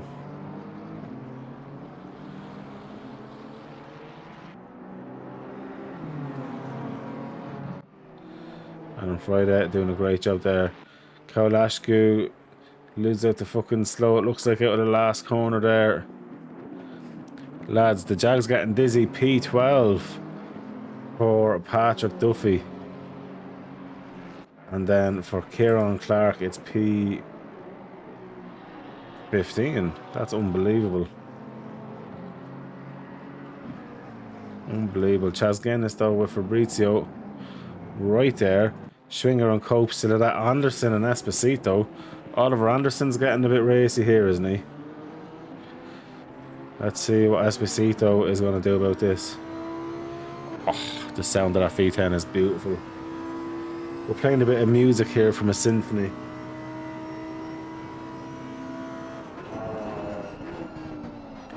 Hard on the brakes they go. He's driving it hard from Oliver's point of view.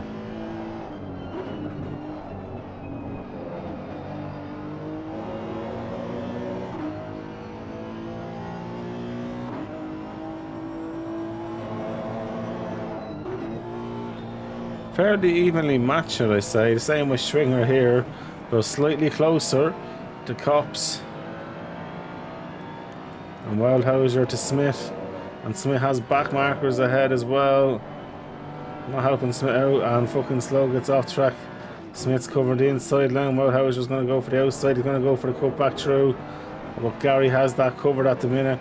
Gary might tuck behind the car ahead, get a bit of a tug, go back onto the inside line possibly.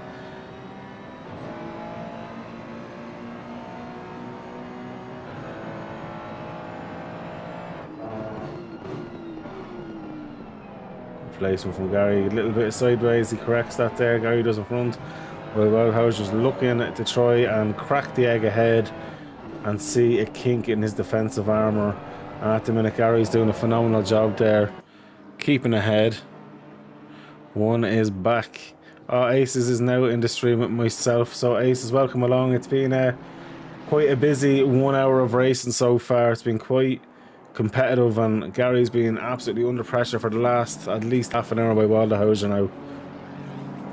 Well, how's the race been from the start? Because I popped in earlier on the stream. Oh no, you're grand, mate. The race has been super busy. A lot of action. It looks like one or two disconnects. Chris Tedder, I know, had quit the race due to firstly a bit of a move with Wildhauser, but then I think he dropped it himself as well. And I'd say at that stage, with the frustration already built up, that was enough, because Chris was leading the race. Chris had a great qualifying and was doing a great job. That's very unfortunate to see. I did see the move, and obviously it'll probably be investigated by the end of the race. Ah, yeah, once he throws a ticket in, that'll be looked at, not a bother. But yeah, other than that, there's been good action through. The two Jags, though, P14 and P15 now, and doing a great job. When do you see two Jags, two teammates out on track? I'm kind of glad to see Jags. I would love to see Alexis out again soon. Yeah. Obviously, the new ACC bop. Hopefully, they'll come back and spark to life once again. I think that is going to happen, as the Jags are starting to fall a little bit down now, with the other guys pitting on the fresher tyres. For you here, this we know as Gary's after losing out to Waldehurst, although he's fighting back.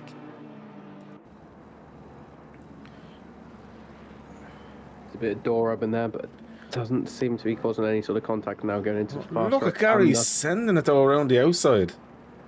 That's a lot of confidence there in the car and the setup. It seems he does just get the move done.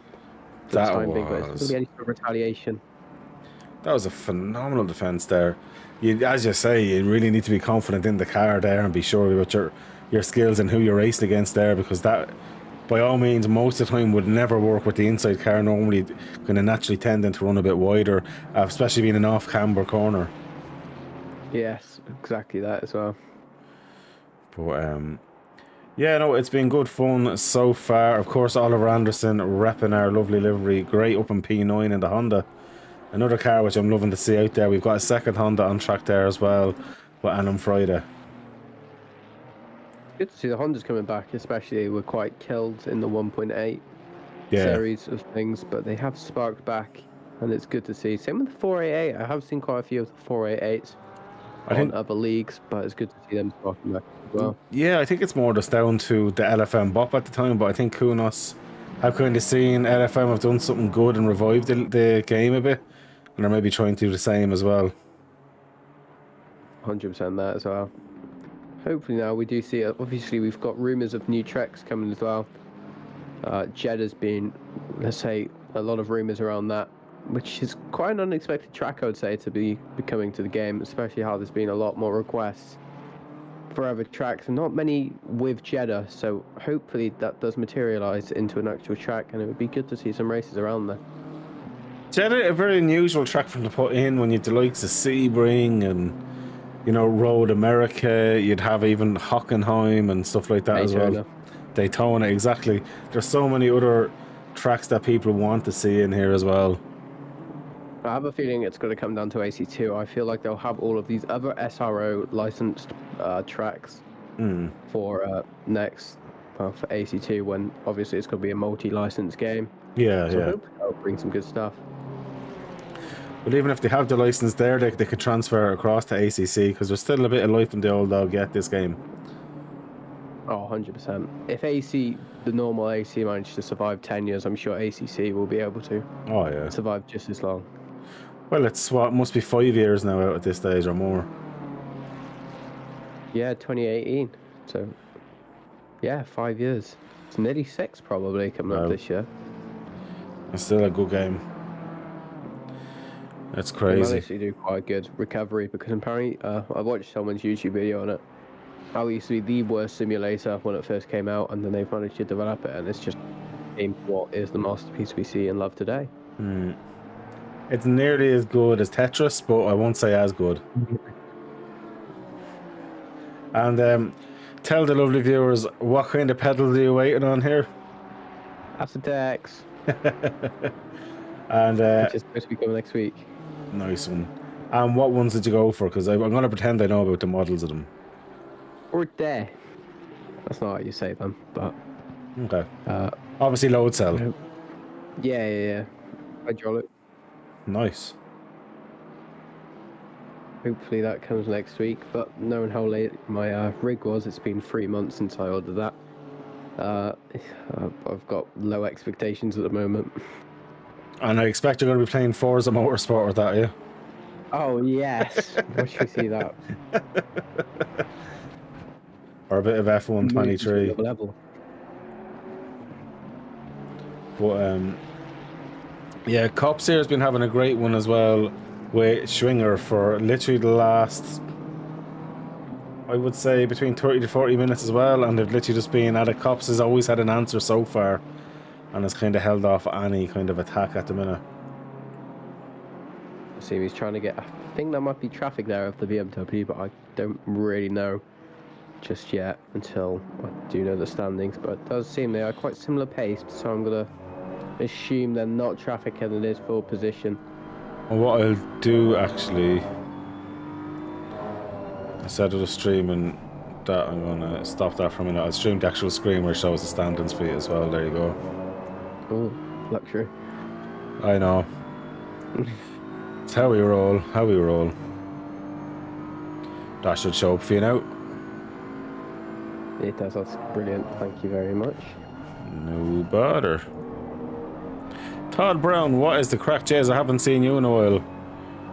How has life been, brother?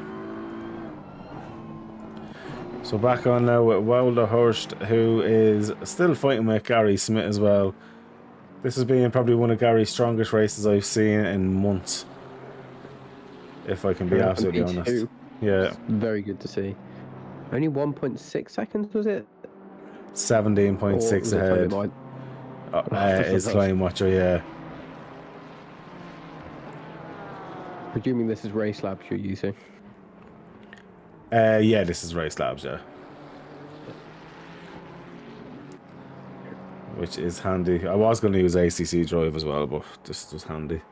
There was an issue with Race Labs for ages, so we used to use these all the time, and then for whatever reason their software wouldn't work with ACC when you came in as a spectator. But they've obviously managed to fix it, because I haven't used them in months. Yeah, which is good to see, because obviously Race Labs comes in 2 packages, obviously a premium and a free version. This isn't any sort of ad for Race Labs, but if you want to sponsor Supercharged, that would work well in Colm's favour 100%. They did before, but then obviously when they stopped working, I kind of stopped the relationship there. But I will be working, obviously, getting them back on board with ourselves once, because it's now fixed. They had actually been quite I've given away a few like month free trials and a couple of few months free trials actually, and stuff like that as well. with them. But we'll work on that again down the road. Just looking at Todd Brown's comment there in Twitch, he's not been racing, education's been taken all the time. But look, Todd, that has to be done as well. Obviously, when you get back into sim racing, we'd love to see it on. We're hosting a 6-hour in Indy on the 2nd of March on a Saturday. So if you're looking to have a bit of racing as well, by all means, we can get you a teammate if you don't already have one, and go in and have a bit of fun on a weekend as well. Ace, you might even want to race that one. I possibly might. I've never had good experiences with Indianapolis. Really?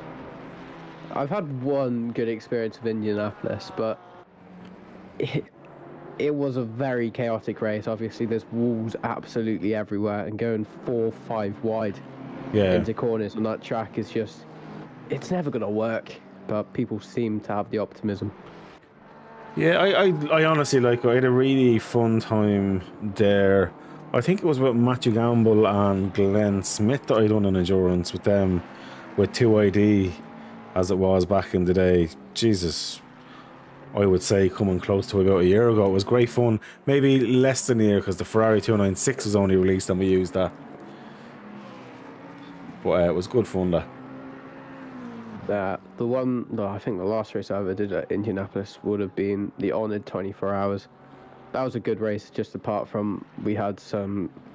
I don't know what the entire issue was, but we took the Mercedes, and in the first half an hour we received the Red's engine light on the bottom right, and I managed to save it just a bit, but one of my teammates, who was quite alien, I didn't know there was no rev limiter on the car, so he was just over-revving the engine so much to the point where I think we lost quite a bit of power. Yeah. But unfortunately, another issue did occur during the race, which caused us to lose all of our laps in the race, so there was no point continuing. That's very fair. You should ask Chris Tedder his experience with the Mercedes. I think he blew 2 engines in Spa in an endurance. Good save there from the Jaguar. They're just really going off into the S's though. Yeah. Wait until the Mercedes will be the most powerful car at Nordschleife, I bet. Nah. Yeah, no, it has to be, right? It's got good downforce and it's a front engine car. Jag. And Raphael Marciello drove it. Cough, cough. Fair. Drove. That's Jag getting out of the way of the guys ahead. Oh, Gary might have lost the position due to this, although he's the inside line. Blocked off. Nice one. Just manages to keep it. Have you ever heard of WKS Racing? Because they only joined our server today to treat them, and they're 1st, 3rd, and 5th at the minute. WKS? Yeah. I've never said I never found my days my English. I don't think I have, no. No. 3rd, 4th, and 5th. That's definitely quite good for them, and it might be. No, the 1st, 4th, and 5th. Or 1st, 3rd, and 5th. Jesus. 1st, 3rd, and 5th. 1st, 3rd, and 5th. Okay, yeah, they're doing quite well then, says the least. Absolutely. Marcus, see, you wouldn't know him too well. He was actually the season 1 Wednesday League champion. But with other obligations, he wasn't able to race on Wednesday. So obviously, the minute we opened up this, he was back in racing. And he's racing for SFTI, another big Italian league.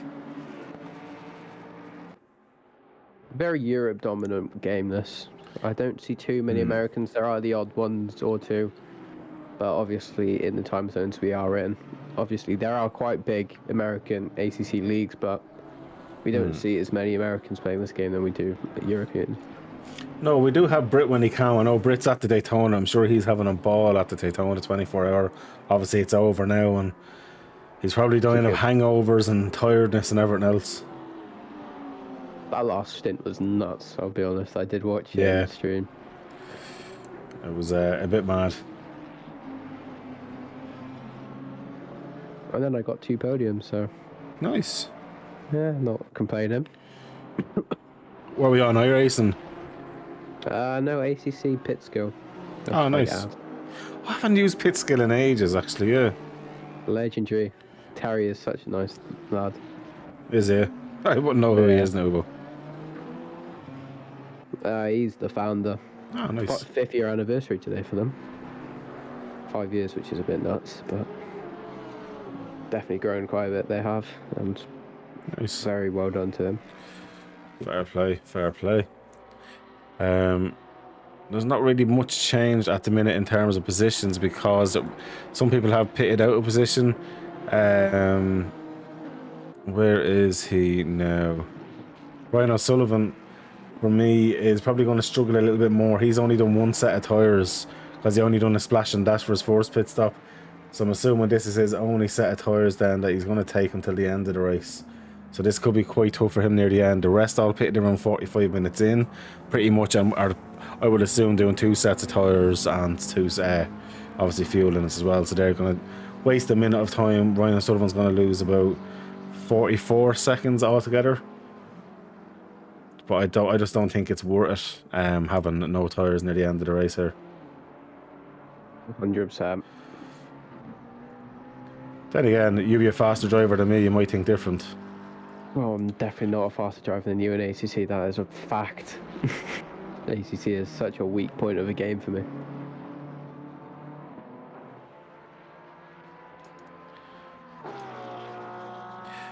That's grand. And Todd Brown, I've never driven the track. Todd's never driven Indy.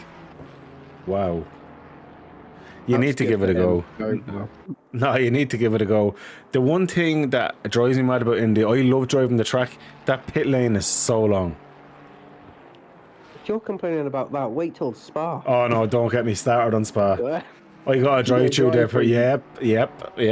I'll never forget it. Business now. Yep. I literally had to stop for a cup of tea while it was driving through. Yeah.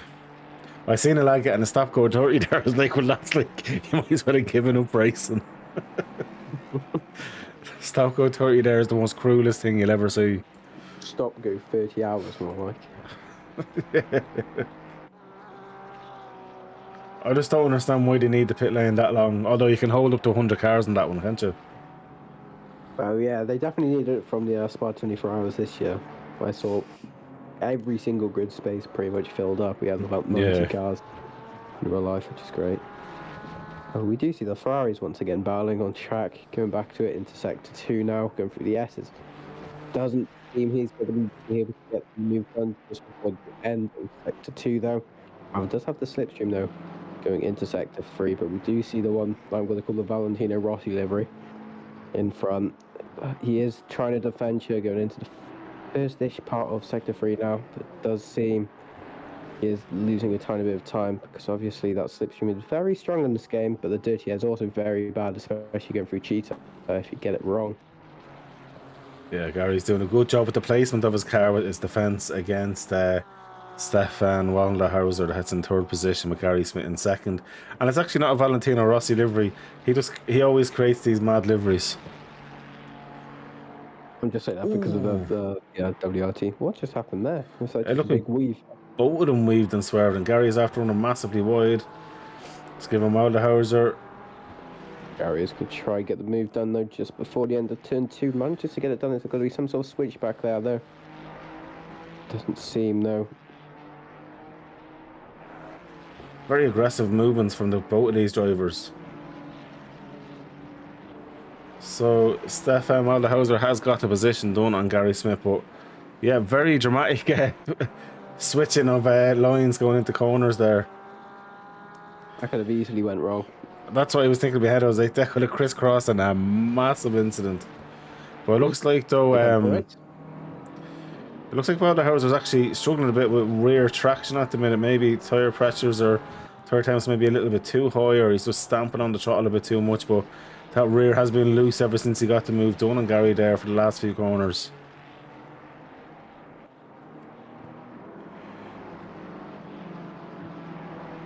I must say, I still don't know how I managed to do 17 hours of commentary. That's sure. I don't think I would be able to do 2 hours and 24 anymore. It's quite easy, really, quite easy. Neens, I'm not going to get out your DMs. I want to marry you for a $5. I wine and dine you at McDonald's, no problem at all.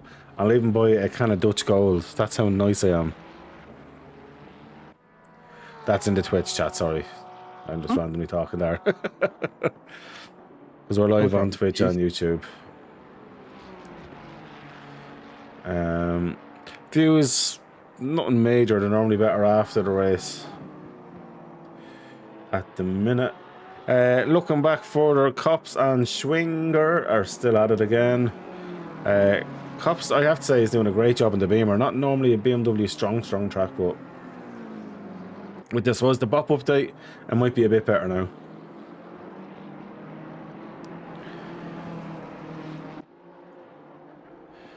Don Pools in the pits. Listen to that engine out off that Jag. I'm gonna marry a Jag soon. You are. Oh mate, like I love them. I hate driving them because they're an absolute wanker to drive. Let's be honest about it. They're so slow. I love them. I am gonna say this now. With the Honoured bot, because I'm quite affiliated with Honoured still, not as much as I was, but I did see quite a fast driver who's now an LFM driver, Jonathan Seville, in the Jaguar, managed to pull it up into P2 in the championship. Wow. Which was quite crazy for that just shows you how good of a driver he is and how good the car is. Well, it's how good of a driver he is that can get the most out of a slow car. Like, he might obviously have an absolutely OP setup as well. I enjoy driving it because when you drive that, as I was saying earlier on in the race, I don't know if you were here or not, when you drive that close to a wall, the noise was resonating from the exhaust back into the car. It's just unbelievable. Unbelievable. Papa offered you a tenner. I'll give you 50 quid then, Leans. Bad to have a boy wife on stream, isn't it?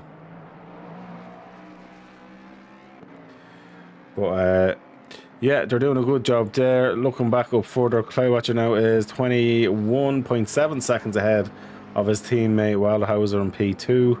Gary's now dropped to a second off Wildhauser in P3 now, and Cops is 15.5 seconds off them in P4.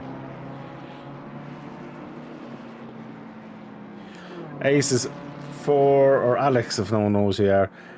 What, like, around Kyalami, what would you say is the biggest thing to make you keep the lap time consistent? Traffic. If you get no traffic, then you should be fine. But I would say it's more about keeping tyres in a manageable condition, because obviously if you just overburn the tyres, you're going to have such a difficult time in spots like the S's and especially Cheetah. Both of them are very aero and tyre suspension reliant, and it's just going to be hell for you for that entire stint then. Yeah, I'd agree with that. I would reckon within the next 3 or 4 minutes we'll start to see drivers running the 2-stop strategy to jump in now for their next set of tyres. Dara is in the YouTube chat. Did the Jag get a tweak in the update? I think every car got some sort of minor tweak. Like, to be fair, the likes of the Jag, the M6 and that will need more than a minor tweak to really get back into genuine contention with the normal driver of ACC, or, you know, the semi dedicated league driver, I suppose to call it. I wouldn't say every driver's an esports driver or anything like that in here, but I don't think any of the slower cars got tweaked. I think the OP cars got tweaks in a bad way, because I did see, because I'm a main McLaren driver, I did cry a tiny bit when I saw the Steam buff report on it. You know, it has, I think it was 6 or 7 buffs in just about a 2000 RPM rating between the 1st and the 8th buff. So it's quite a lot, but it's still quite a competitive car, so I reckon they've done quite a good job with the bop so far. Obviously, we do see the older generation cars coming back into Spike as well. yeah. JM with a Red Bull ring featuring the championship.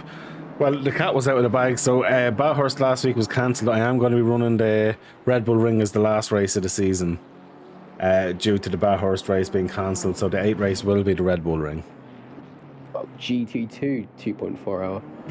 Oh, well, there will be GT2s in the next 2.4 season, but we're changing the layout slightly. I'm sure I don't mind talking about it now in the stream anyway. It's going to go to a 5-race calendar season, but it's going to be run every 2 weeks, not every week as well, Because some people might find 2.4 on a weekly basis a bit much. So we're going to spread that to every second week. We will have the 2.4 championship on. Sounds like a good idea. And then on the other weeks, then we can just have you commentating on ants racing if you want. Let's say that again. Sorry, I fully zoned out. I'll be honest. Wow. No. Wow, that's how it is. That is how it is.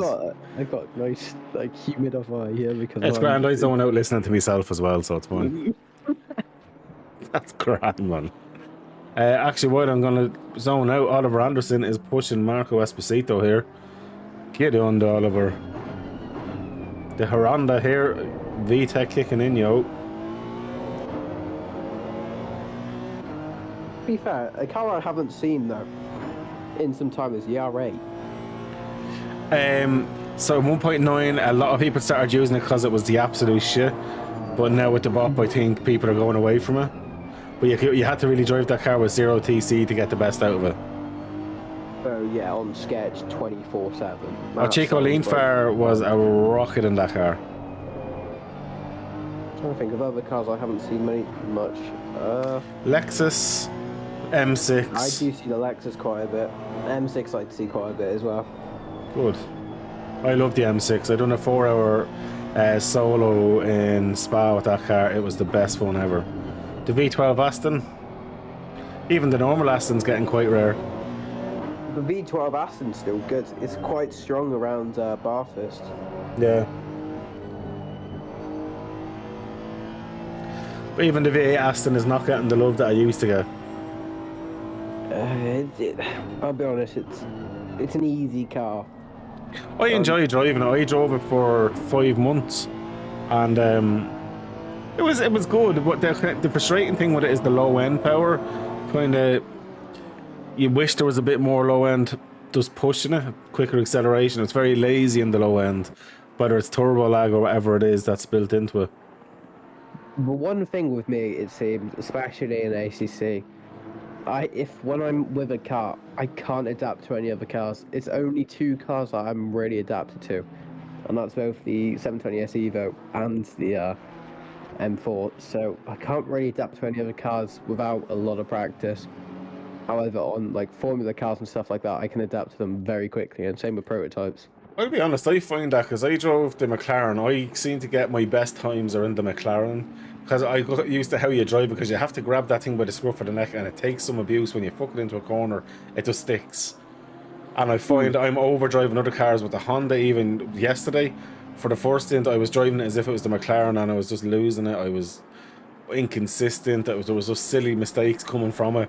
I think the McLaren gives you bad habits because you rely just on how good the car is too much. I think it also does come down on driver style as well, because both the BMW and the McLaren both take quite smooth driving styles compared to where you can see the Lamborghini, or in your case as well, the Honda takes quite aggressive turning power and stuff like that. It's just, especially on tyres as well, you do see Hondas and stuff. Tyres do degrade a lot quicker than new gen cars, especially with the 296. The 296 was probably one of the best tyre wear efficiency we have seen in this game. Well, for me, that is anyway. As I said earlier on, that's the best endurance car at the minute. It's so good in fuel and tyres, that of 296. Yeah. Unless you're doing it at Spa, then you have that sketchy suspension issue. Well, yeah. But just looking in chat there, Todd Brown was saying the R8 got killed with the LM-BOP. He used to use it before the LFM-BOP, which is interesting. And then Alpha Dogmeat was saying I was driving the Honda yesterday like a Bradford taxi. Mate, do you know what? I still had the best laugh doing it, and there was alcohol and Oliver involved, so you can understand how that went. Cam. Ooh. I thought Cops was nearly going to lose out here, but look at this, they're still going side by side. Cops dictating the inside line, he can run a bit outside, and Schwinger was never really going to go for an inside move into the next corner. That would have been a one-way ticket to the barriers or off into that gravel trap that's there. But luckily with this track, obviously, the gravel traps do quite a good job on slowing down the cars. I will agree with that, they definitely do. From experience. I'm saying on my end before you start sparking. Yeah, no, I was even trying to think my end was ever in them. I know on the exit, on the far side, I clipped the curb, you know, on the right-hand side as you're coming off it. And I clipped Yeah. the curb and I lost it, and I hit the gravel trap the other side, but obviously it's not big enough to stop it going into the wall, so I know I did in practice before smash into that wall. I was carrying way too much speed, it snapped and I couldn't catch it.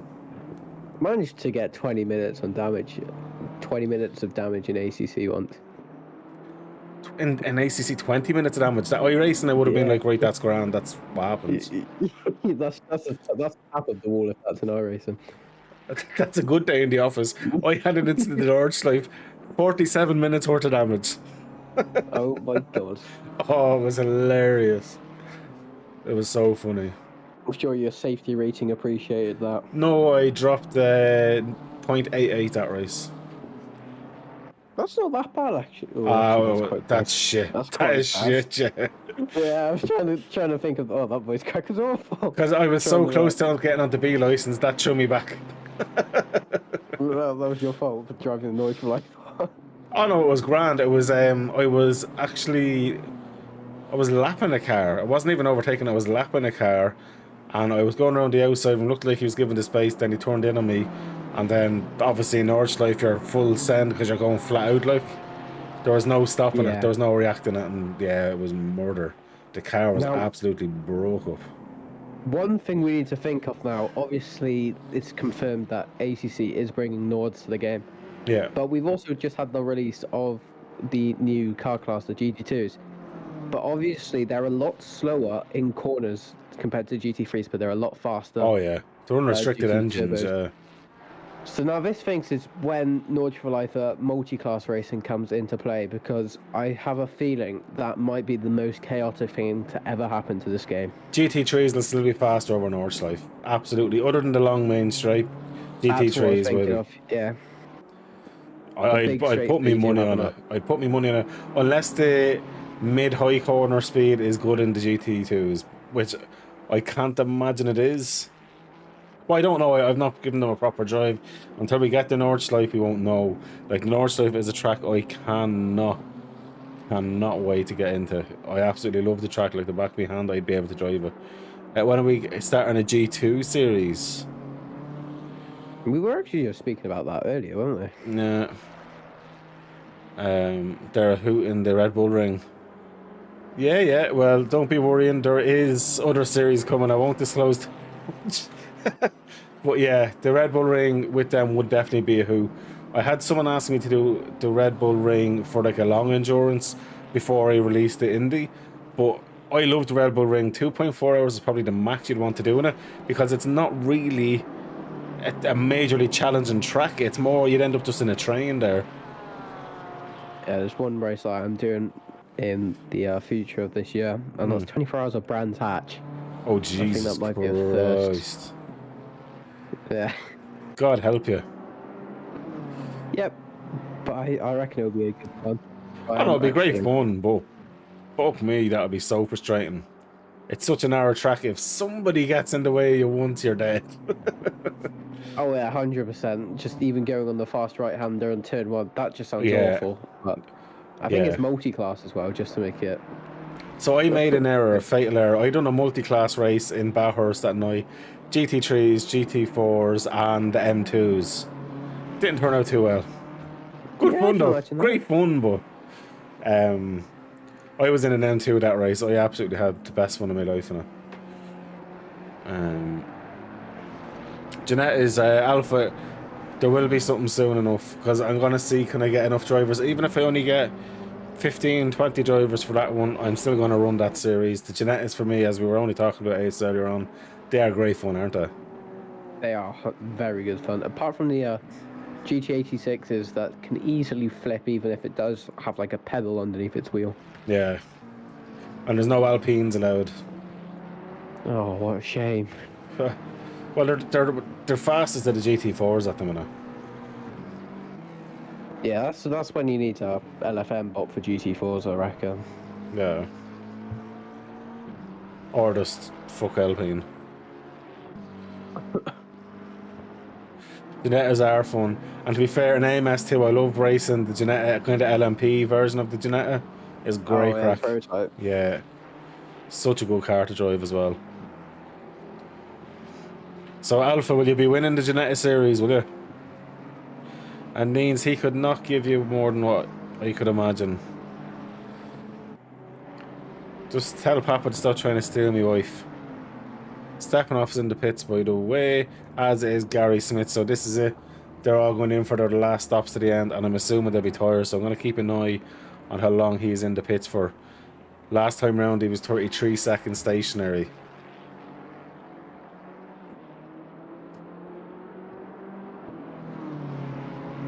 Well, see, what I can do for you, Alpha, I can actually give everyone else a ballast and not tell them, and then just give you no ballast. I'll give them all 40 kilos and an engine restriction. I'll give them 80% power. So this is going to be a full stop. Is it going to be 33 seconds again? 32 seconds. So that is definitely confirmed. That is tyres twice for Gary. I don't think Kyalami is that hard on tyres, but then again, I suppose it makes no major difference here. It's basically just running sprints. So Schwing or is still at Cops. Nothing's changed there. Although Esposito's got out ahead of Gary Smith, so Gary is now stuck in traffic because of this. And he came out in a sandwich of a Honda and a Lambo. And they're entitled to race properly because it is for actual position, regardless of the pit stop there. As Usmanov is in the pits as well, Aces. My mic was muted. You're alright, mate. I'm off and under. Be talking away in the mic off. It happens. Alpha, still marginal if you give him that 40 kilo ballast and an engine restrictor.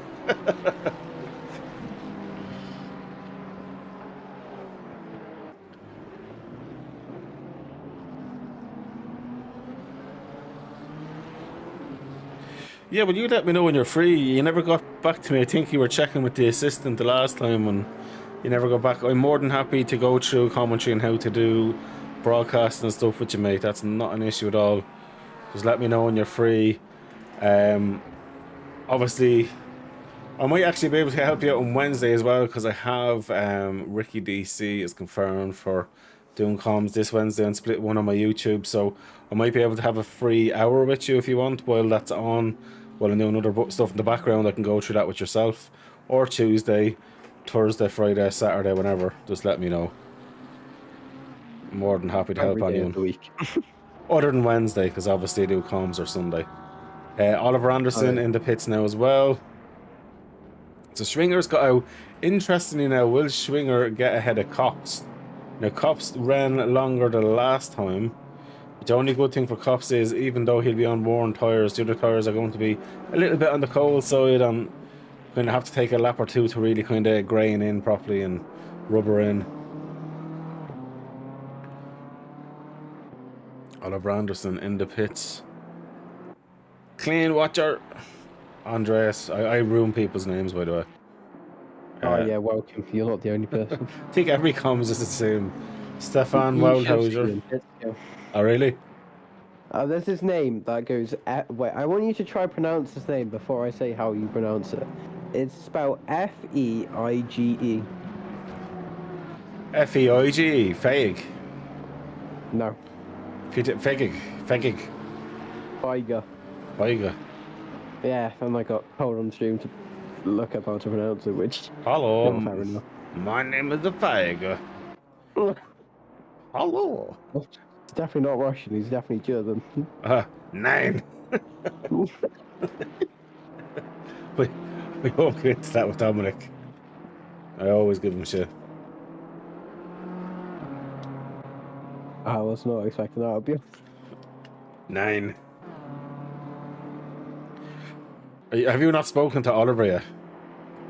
SSRI person? Yeah. I have. Well, he's an admin with our head steward and everything as well. He's a legend. Yeah, I think it was Wednesday because me, you, Ricky. Oh yeah, him, yeah. We were all in. It wasn't for long, but best friends. Friends. Right, having a look here. I'm waiting to see if Copes goes into the pits. Dominic, he's having a decent race as well, sitting in P4. I think he's been kind of left lonely at the minute. No man's land, as you could say, though. But that is sometimes good, though, because you don't want the pressure of so many cars behind you. No, exactly. But He's super consistent on geese. Hmm. He's the German who loves wearing a wife beater as well. Stereotypes. No, because he had on the stream on Monday. Okay. So we don't need to say stereotype, he genuinely is. Never mind them. I'd really love if you listened to Scooter as well, that'd really make me happy. Scooter! Nice move from Oliver. I think that was also Fabrizio being quite polite as well, to be fair. Didn't really defend that one too much as well. Dominic Geese is in the pits, as is Kops. So this is going to be interesting with Kops. So where is Schwinger? Will Kops have defended his position the way Alex defends his dinner on a Sunday? Huh? I just made up that you defend your dinner on a Sunday. Oh, yeah, that's true. Don't worry about that. That's 100% true. You can't beat a good Sunday dinner. Kops is out. I'm vegetarian, so yes, you can. But you can still have roast sorry. buds. I'm sorry. Schwinger's got by Kops through the pits. 0.7 of a second. So you're a vegetarian, but you can still enjoy roast potatoes. Oh, yeah, no, they're class. Yeah, man, you can still enjoy a proper roast. Roasted veg, asparagus, that kind of stuff, man. True. Don't be putting yourself down. Yeah, yeah. Don't be putting yourself down, you mad vegetarian. Because every time I say to someone I'm vegetarian, we're sorry to hear that, but you know what, fair enough. Sorry for your troubles. Almost like living in Scunthorpe. Todd Brown, this is a good stream to watch while doing maths. Do you know what? Give us a sum and we'll try and do it. Alex, are you good at maths? I'm predicted B in my GCSEs for maths, so come on. Right, throw your maths at us, Todd. The answer's 1. Alpha dog meat. Roasties done in goose fat, yum. Goose fat. Have I ever had roasties in goose fat? Probably not. See, I haven't. I like when you boil. Well, obviously you haven't, because for your troubles you're a vegetarian. Yeah. No, I normally do is I boil the spuds and then put them in the oven. Cut them in half, obviously, when they're nice and done, and put a little bit of oil on them, and then throw them in there, and they get lovely and brown then. Please stop talking about food when I haven't had my dinner yet. It's 9 p.m. God, I've just realised how unlucky I am. I'm vegetarian and Right. Welsh. What's solve cash and then in brackets there's like a 0. What was it, trigonometry? I'm gonna say Wait, what was it? 17. I don't know. I'm just making up a number. 17. Wait, hang on. What was the question? Because you cut out. So it's. I'm just gonna copy and paste it to you. It's just easier than me trying to explain it. Because if it's trigonometry, I'm set. You're set, mate. All right, mate. What have you gone Australian for? It's English as well. Yeah, it's the dead English, so. What are you trying to say, mate? You what? You what, bruv? You all right, blood? We get it. So it's in the chat there, in the comms chat. Oh, cash 0. Okay, I'm getting my notepad out and all. Jesus Christ, Alfie. I live so close to Eden Dairy, that's scary. Wait, no, that's hyperbolic function, isn't it? I don't have a clue, but I'm going to say 17, Todd. I can't do that on the top of my head without a calculator. And I thought I'm only messing. It's actually the square root of 17. For a square root of, didn't ask. And then you divide it by pi, and then add 1, and that's the exact It's answer. not bloody foods at this point, now, Randy. Not afraid of math. Cabbage.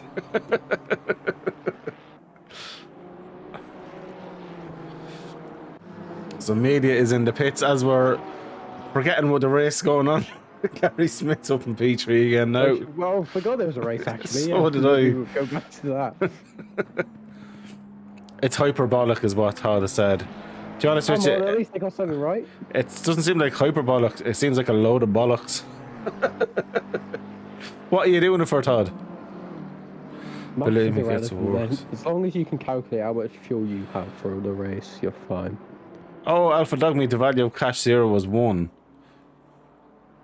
Should I know it's right? Shouldn't I say 1? But you said... Oh, Yeah, no. the original one was you 1 though. did, yeah. Before you knew the question, so... No, because I knew the question and then I pretended I didn't know Oh, it. yeah. No. It's like cloud transfer and that. Reverse Uno card added. Why 13? Oh, year 13 further maths. What's year 13? Year 13 maths? Oh, I should know this. I'm year 10. So year 13, so Todd, you're about 18. If you're year 10, that you're, yeah. You're 52. You're a 52-year-old vegetarian. Yes. So, And I'm Welsh. God, murderers get less. No. John Dudley's Welsh, and I like John. So I'll accept you for who you are. Ricky, when I first introduced myself to Ricky, said that you put me on the comms with a Welsh person. Really? But you know what? Fair enough. I'll give you that. Yeah.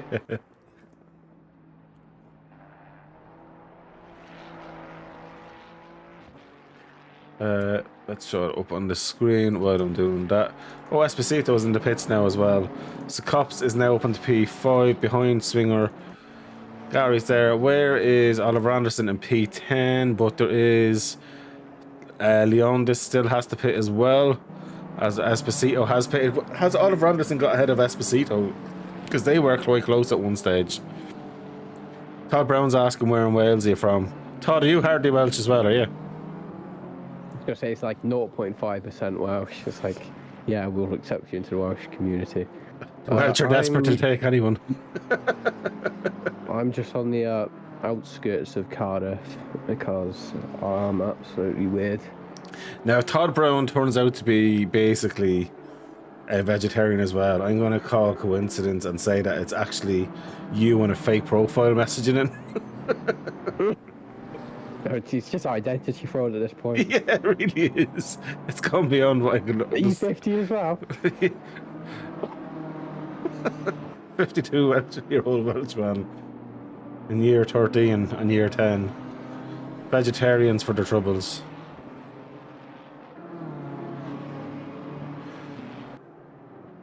So Esposito has come up behind Oliver Anderson by about 7 and a bit seconds. He was 3 seconds. Vegetarian. Unlucky, mate. But as well saying he's veg. Oh wow. God. Imagine your kids when you're older will have to say the exact same thing. My dad's Welsh and he's vegetarian. Oh yeah, you know what? No kids up. It's just for the well-being of them not being Welsh. For dog I didn't think vegetarians lived to 52. Wales is great. Or the Welsh government knocks on my door. Yeah. Stepping up now. Trying to make those big baller moves on Kowalashgu. I'm sorry, who? Kowalashgu. Stefanos. Kolsouzogloou. Yeah, throwing a dyslexic person a few letters ain't gonna do much, I'll be honest. So, Alpha Dogme did say he didn't think vegetarians live past 52. Todd Brown said he survived past that anyway so far. Oh, the Jags off the track. Lucky to live up to 50 on a good day. Jesus Christ. I must say, the sunset is quite nice in game. I love this track for that kind of stuff. Let's get on. And the corner sunset, of course, being in the game. And we never get sunsets in Wales because it's always cloudy. That's the truth. It's not clouds, that's just sheeps with helium. They're just floating around the place. You know, that's going to be my new Twitter. By a sheep of helium. They're very popular in Wales. They're called clouds. Oh, the leader's in the pits. I wonder will he stop for a cup of coffee and make it interesting for himself now, because he's got a decent little bit lead. Watch him get a stop go 30 hours now. Oh, imagine. So Wait, wow, let's not give him the commentator's curse. I love doing that to people.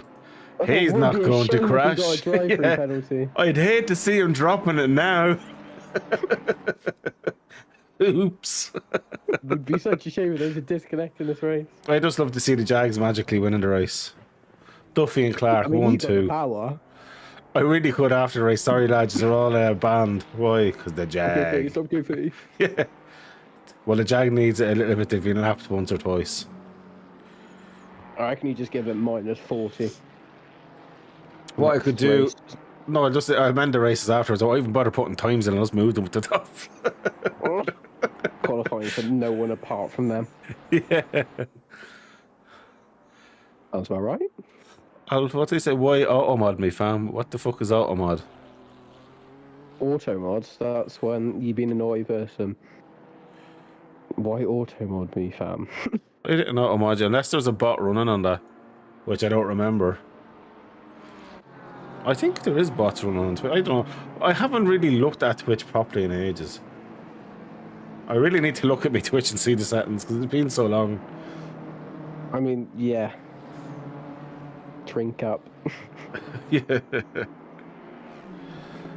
Where are we now? So we have another 33 minutes left in this race. Oh, the noise of the Jag in the background is just so nice. We get a counter for how many times he has a flipping orgasm over a Jaguar. Because it's over 50 now, it has to be. I don't know, but listen. Yeah, but I can't hear anything. Can you not hear the volume? No, all I hear is... Press on the volume. There should be... The volume's being shared, so you can press on the volume in the stream and it should come up for you. It probably does not help that I'm blasting music at the same time. Ah, that's probably why, so. What about this, though? I definitely hear it. I've got soundboard muted. Oh, yeah, what about this one? Leviosa, not Leviosa. No, I've got... I can see the emojis popping up, but I have them muted for... Who the hell cares? Okay. Should have unmuted it. Oh, I love it. Hang on. Oh, what? I don't have permission. Why? Try to send calls log to... I don't know why that stopped that. That's really weird. So he got auto-modded for basically Zoglu, whatever that is. Why did... If you send me what you just put. And Oh, Oliver I'm Anderson gonna had a try it out. moment.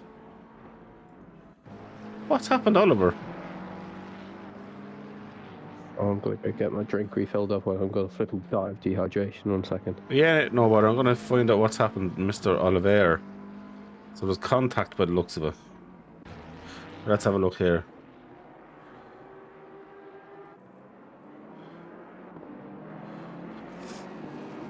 So he's still going, Oh, let's have a look at the other replay then. So 2 instances there. Oh, he gets the rear hit of him. Well, that was kind of shit. He's back going anyway. Buzz out. Ah, yes. Right, so that makes sense. Zoglu. I don't know. Probably is the proper way to pronounce the name, but it's a very, very tough name to pronounce. As we say that, he's had a bit of a moment. But back going, which is the main thing. I'm sure that Karabachita. By the way, last lap, fastest lap for Wildhauser, 140.880. With all that going on.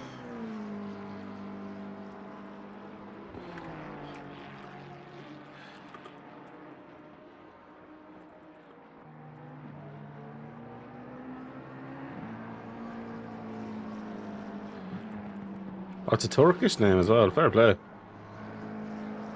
Alpha Dog Meat is way more intelligent than we give him credit for. He's a man of the world. This is really random, but I've been searching for my phone for about 2 hours and I've just found it in the most odd space it could ever be. Where? In your It's hand? inside my PC. You must have had it open today, did you? I must have done. What the hell? You're some bio. Bloody hell, 2 hours of sleep is not nice. Can you just pronounce this lad's name for me? Alright, give me a minute. In the 5 pixels I can count on my screen. Hang on. Okay. Alright. Let me go full screen first. Basio. Huh? Basio. No.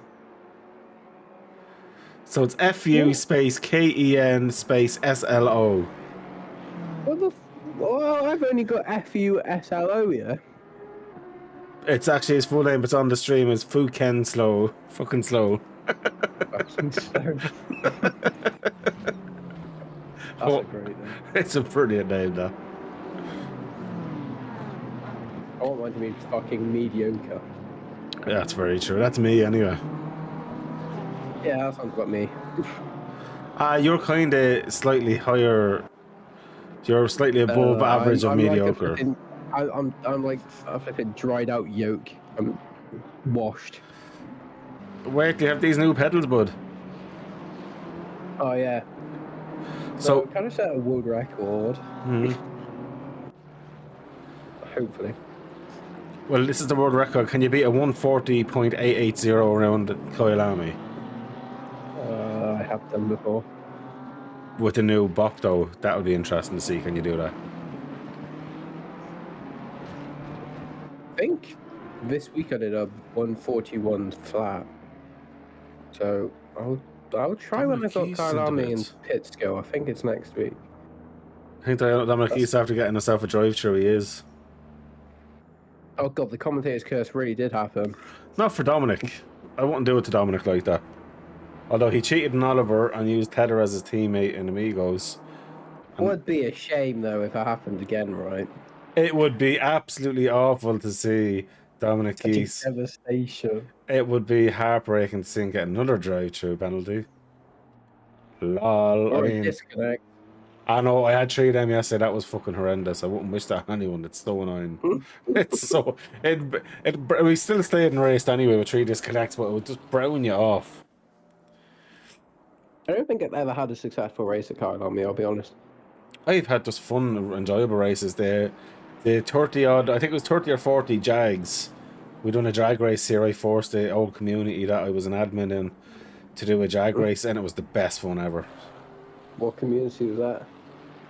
I wouldn't give them advertising. That's not being bad. It's just I don't believe in the community, so I wouldn't advertise them. Well, fair enough. That's just an honest answer. Well, I'll tell you after anyway. Like it's no big deal. It's just I wouldn't give them advertising on our streams. Believe in them.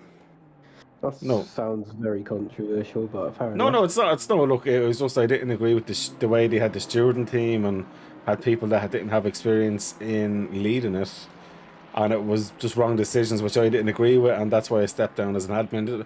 There's nothing negative like the owner of it. I haven't fallen out with him per se, but obviously we wouldn't talk as much because obviously I'm not active in that community.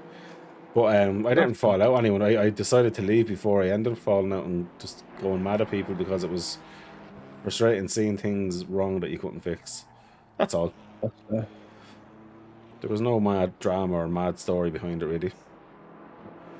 Todd, That would have been interesting. yeah.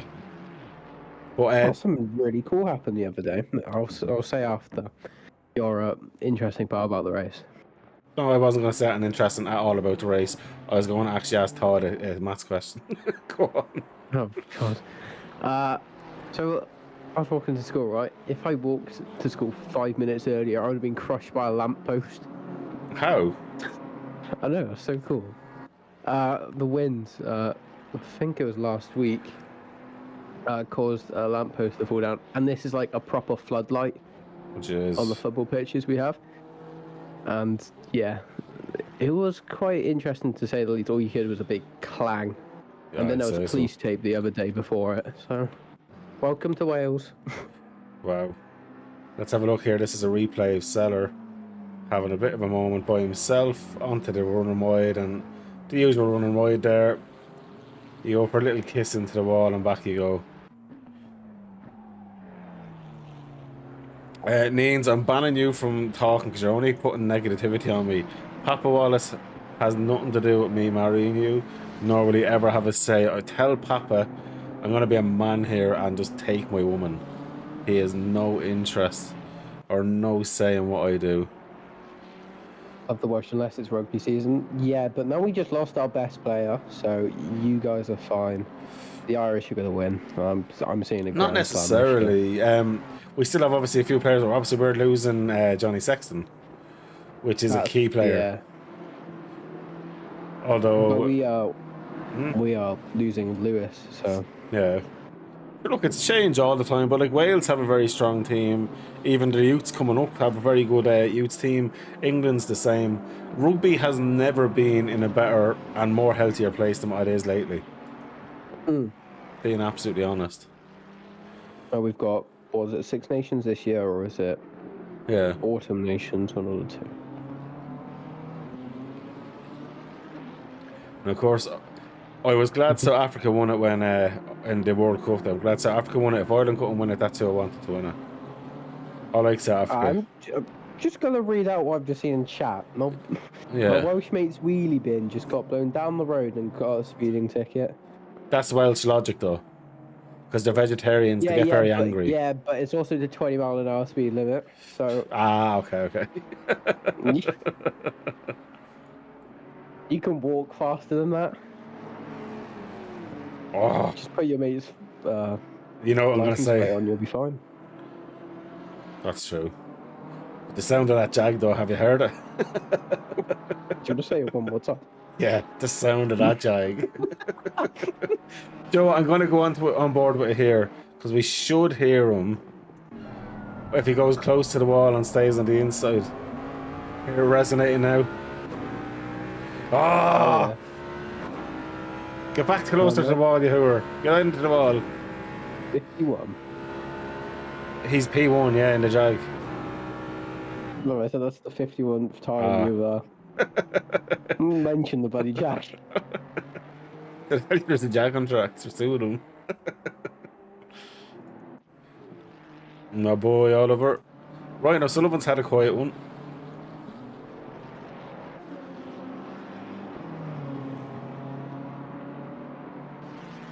That is the true Mr. Dogme. An absolute orchestra. But the Jag by far is the nicest V8 sounding engine in the game. Other than the Mercedes will be quite closely nice to it. Yeah, And but I swear the Mercedes and the Aston Martin shares the same engine. they do. They do. But it sounds, because they have different probably exhaust whatever on. But it just doesn't sound the same in the Aston. I think, no, sorry, the Aston uses the GT4 engine.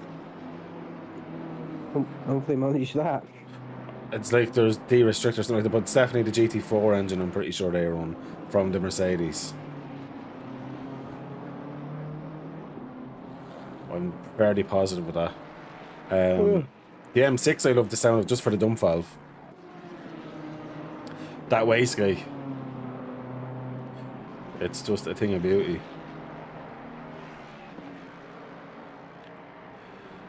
Nane's dead right. The Six Nations is back. Is it next week or is it the week after? I think it's the week after. Which I'm really looking forward to as well. What's Gonna the be- first game? Let me tell you now, I actually haven't even looked at fixtures. I'll check on my phone. I bet it's probably Scotland. Scotland vs France, I bet. That's quite a strong start though, actually. England, Italy, apparently. So he's having an easy one. What's France and Ireland's the first game? France and Ireland. Yeah. That's going to be a tough one. Yeah. England versus Italy, Wales, Scotland.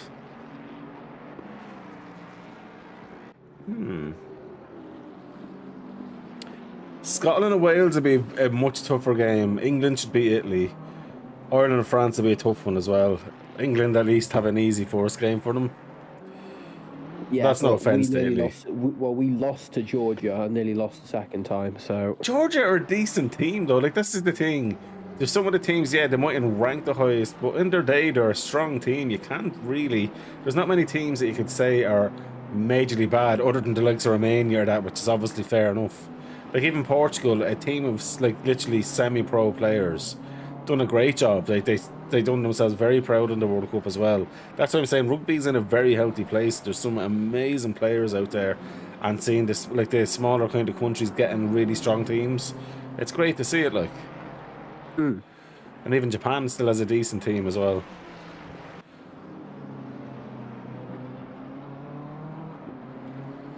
And that is the truth. Everyone can have a bad game. I don't know. It'd be hard to know England if they go about it too blasé. Yeah. If they go out there's and a don't difference really, between a bad game and just being you could be bad. overconfident. No, but you could be overconfident either, and not really give it your all or take the game as serious, and it could fall away from you either. And that's happened even Ireland in the past. In certain games where you'd expect Ireland to cruise home, and for whatever reason on the day, whether they were too cocky or whatever, it just didn't go their way. And that can go for anybody. Let me look down. So it's actually quite spaced out now at the minute. I'm just going to run through the order. And on Friday in P22 in the Haronda. The Ronda. Yeah, Neens, I honestly 100% agree with you. There's a lot of change, young players coming through the ranks, and it just needs to gel properly. But that's the thing, like the generations of teams we've been watching for the last 5, maybe 6 years is changing. Do you know what I mean? We'd be very lucky if we see some of the top class players that we've had, like some Mahoney and that, playing in the next World Cup. I don't think Mahoney will last that long. Yes, he's captain now. He might have a few years left in him, but that's about it. You know, in Wales, as you're seeing players leaving, England, France, it's going to be the same with everyone. It's all the top players that we know now. I can see 80% of them not being playing the next World Cup. A stepping off goes by for a bit, CEO. Aces, what's your car choice around Kyalami? Now this is actually a good question because my car I would usually use is horrendous around Kyalami. I can still do decent-ish times in the not the Porsche, the McLaren around Kyalami. But I usually pick the Porsche actually. Okay. The 992. I'm not the strongest in the car because obviously two completely different driving styles. Yeah. But I can set decent enough lap times. But it's if I have to choose the McLaren, I still will. But I am better in a Porsche for it. Isn't the Porsche a barrel laugh to drive as well? It'll murder you if you abuse it too much, but it's so much fun. That engine revs absolutely for days. Exactly. Kevin Estra at Blood for Life, that's still the best ever moment. Yeah. Such a cool car, that. Dominic Geese is under a bit of pressure now. He's got Amelia behind him, but he does have back marker of Anam Friday there between them. Anam will get out of the way when it's safe to do so, which Amelia has to appreciate. Anam puts on the indicator with the legend that he is.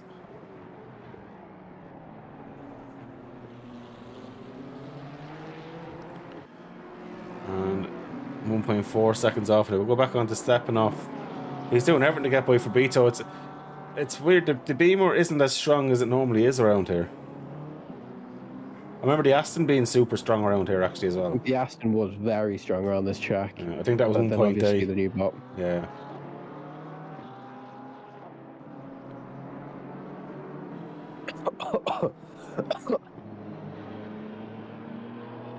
After their own coronavirus, as I do. Nice. Alpha Dogmate was saying JPR Williams coached my team for an afternoon back in the day. I'm gonna have to Google who that is. I'm sure he's probably someone that was bigger. I wouldn't have a heard clue. of him. For some reason, I haven't. Sounds about right. Rugby union player, yeah.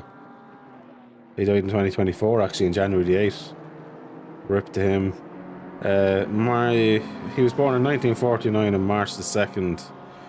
He played, born in Bridgend in United Kingdom, died in Cardiff. He played from 67, it looks like, up until mid-70s. And then for some reason in the 90s, 2003, he must have been doing something else. I'm going to go into it. He's a Welsh rugby union player anyway. Mm.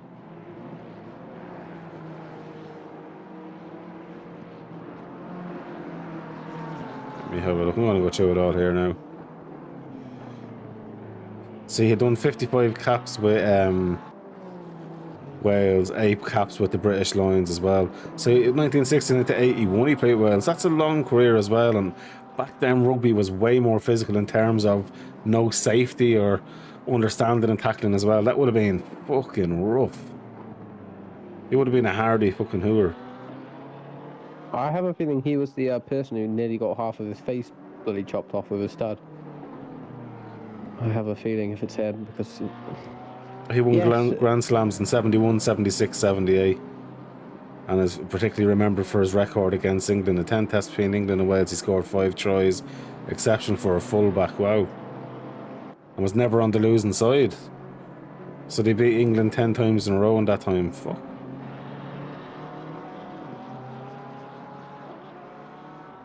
Wow. his house was nearly involved in the explosion in Bridgend, actually, Oh, really? a few weeks ago. That was bloody scary, that was. Could see the flames from the Jesus. house. Yeah, Alpha, in fairness, looking at his resume there, he obviously was a legend. Absolute legend.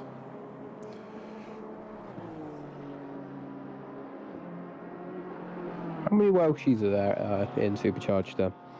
'Cause I must not There's be the a only one. few. Though. No, sure. John Dudley, who from Amigos, is definitely one. He's obviously over there. Oh, John Dudley's son, is he? Yeah, he is, yeah. I didn't know There's that. closet Welches everywhere. There's plenty of Welsh people there. We've escaped. You've been let loose. Let loose. Oh, there's a spinner there, P. Duffy. Oh no, he's just come out of the pits. Very slow. He's let everyone by. Fair play to him. Just didn't want to get involved and getting to the end. I'm loving these Jags out there, I really am. I haven't said it yet.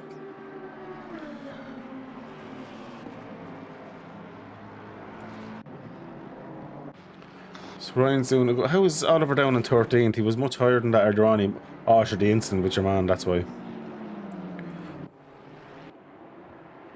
Samelia is ahead of his teammate Esposito by 10 seconds. Earlier on, they were towing each other along.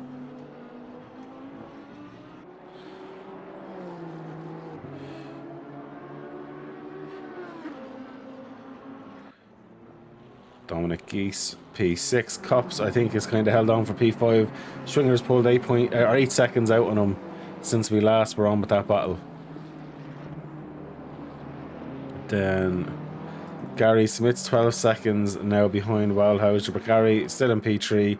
He's 21 seconds ahead of Schwinger. Well, it's going to be a 1-2 for the WKS racing team here this evening anyway, once it stays their way. But it would be terrible to see a 30-second stop go or something like that happen. Oh, what a shame. We're just asking for it at this point. Last 10-ish minutes of this race now been quite eventful race, says the least. All of the battles are starting to die down a bit now, but seeing the battles have lasted around 2 hours and 13 minutes is quite impressive, to say the least. However, now seeing Daytona 24 hours, that was also quite impressive. Yeah. They turn out 24 hours, unbelievable. Names from 15 up to like 60 as far as I remember, or mid 50s anyway. I've been impressed with Gary today. It looks like he's had a good race. He's gained what many positions? 3 positions he's up. The most positions gained is for Usmanov, up 11 positions. Most positions lost, obviously with people not leaving, is Oliver Anderson after his Chris little tap. Well, Chris is, I think when he pitted, he stopped in Nardia. He hasn't come back yet. Fastest Fastest, yeah, RIP, Chris.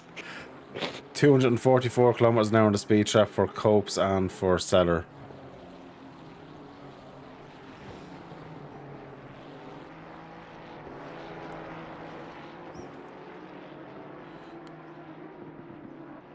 A 140.880 for Wild Horse being the fastest lap.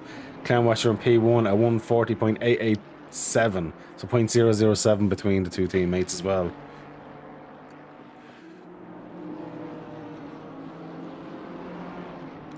So Alex, tell everybody about your YouTube channels and what streams you do as well and whatever. Oh, I get a plug. Of course I will.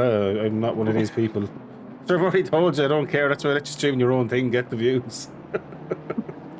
I appreciate that. I am Alex, known as Aces in the Discord. I am a commentator for Supercharged Motorsports, also along with Pit Skill, Formula League Racing, Pro League Racing. I've done quite a few other leagues in the background as well. I started off with Positive Perception for the Spa 24 Hours, which was my debut race, I believe, which was 17 hours in comms. But now I am just trying to work myself up in the industry a tiny bit, try and make myself a bit more professional. Obviously, thank you very much, Com, for the branding stuff that he did. He did all of my logos and stuff that you might be able to see on my Twitch and stuff.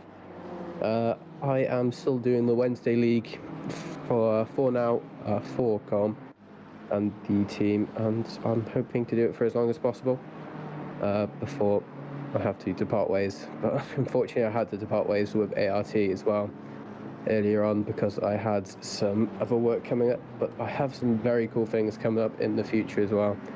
If you follow me on Twitter, I'll be more than happy. Or your YouTube or Twitch and whatever else. Aces 444 broadcasting, I think it is there, and Aces Boy on YouTube, is it? No, my that's my personal account from when I was 12 years old. Okay. I'll send a message in chat on that account now. Ah, fair. This is where you'll probably find all of the archived races from Supercharged Motorsports Wednesdays. Nice one.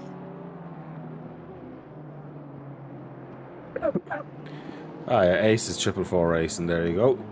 Yeah, so basically give him a follow, give the young lad a bit of support, and yeah, that's what it's all about, is giving everyone a bit of love, how it should be. Back into the race, because we are down to the last about 7 or 8 minutes of it now.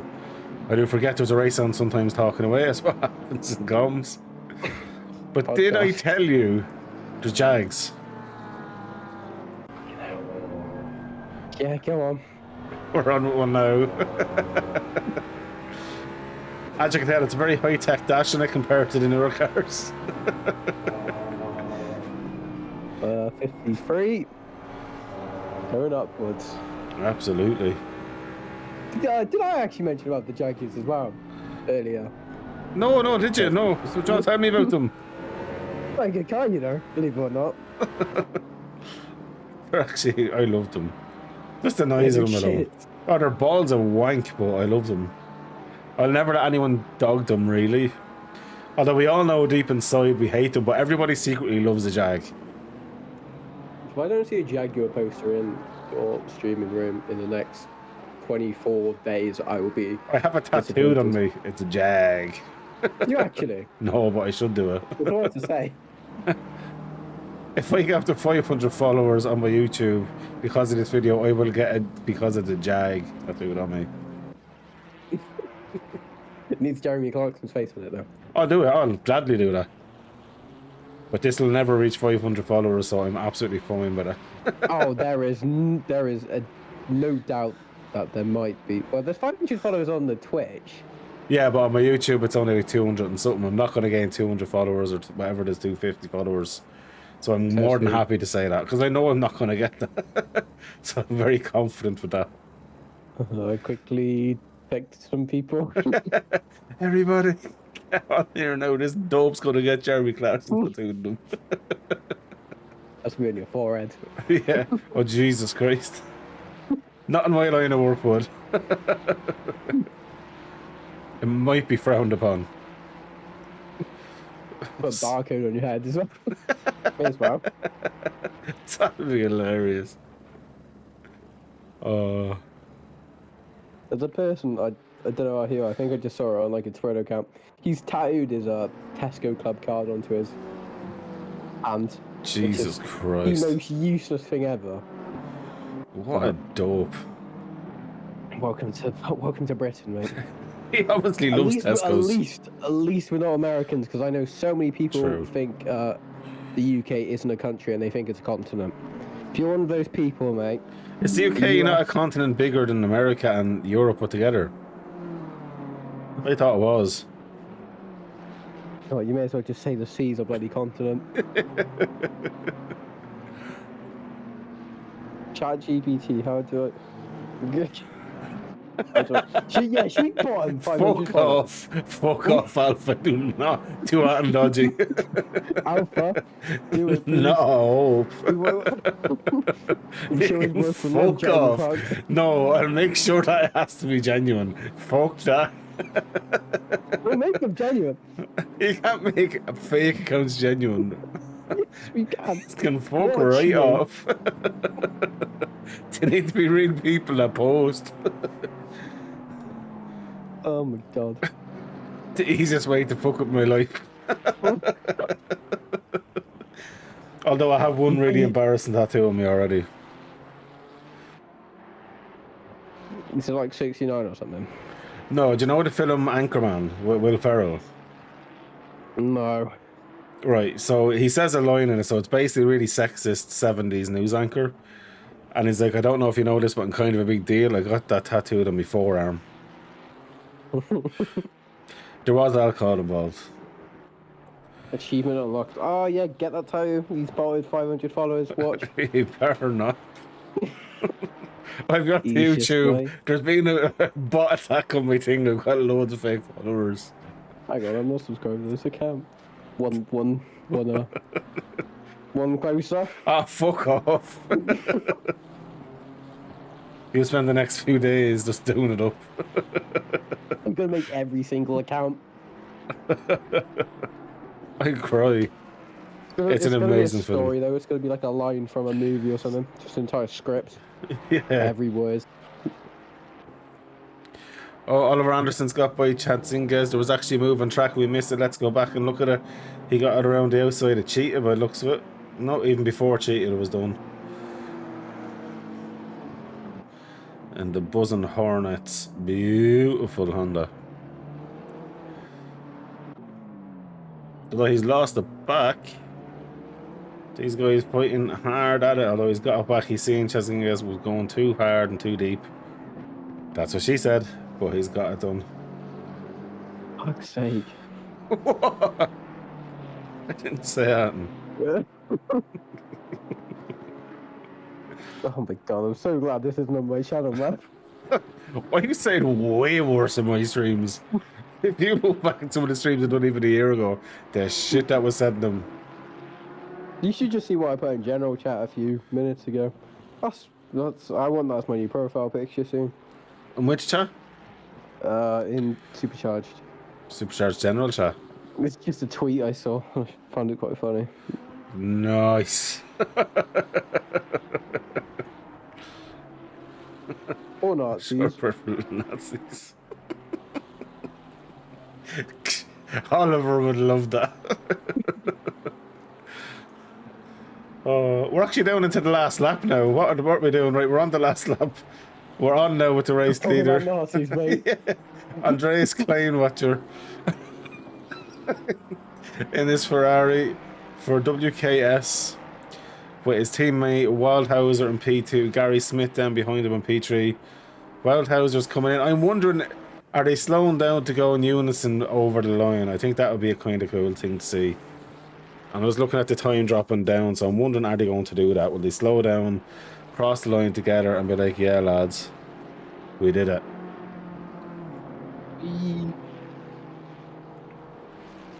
P3 33. He just fell off my chair backwards. That was Yeah, I think he's slowing down. It's down to 2.2. He's chilling in. Do you just see both of them next to each other? Are they going to try Yeah. go side by Go side? on, go side by side, lads. Do it right. Do it right. Are they going to do the Schumacher and Ruben Barrichello? Very They well will done there to try Climb to- Watcher and Wildhauser. Alex says he is their #1 fan. 100%. Yeah. And now I've got Gary Smith coming across the line. A good Irish man. He eats turf and bog water for his breakfast. And here he is coming across the line now. You got Brendan Gleeson's quote from Bruce about the Americans, is it? Then we've got Schwinger coming next for SKS then in P4.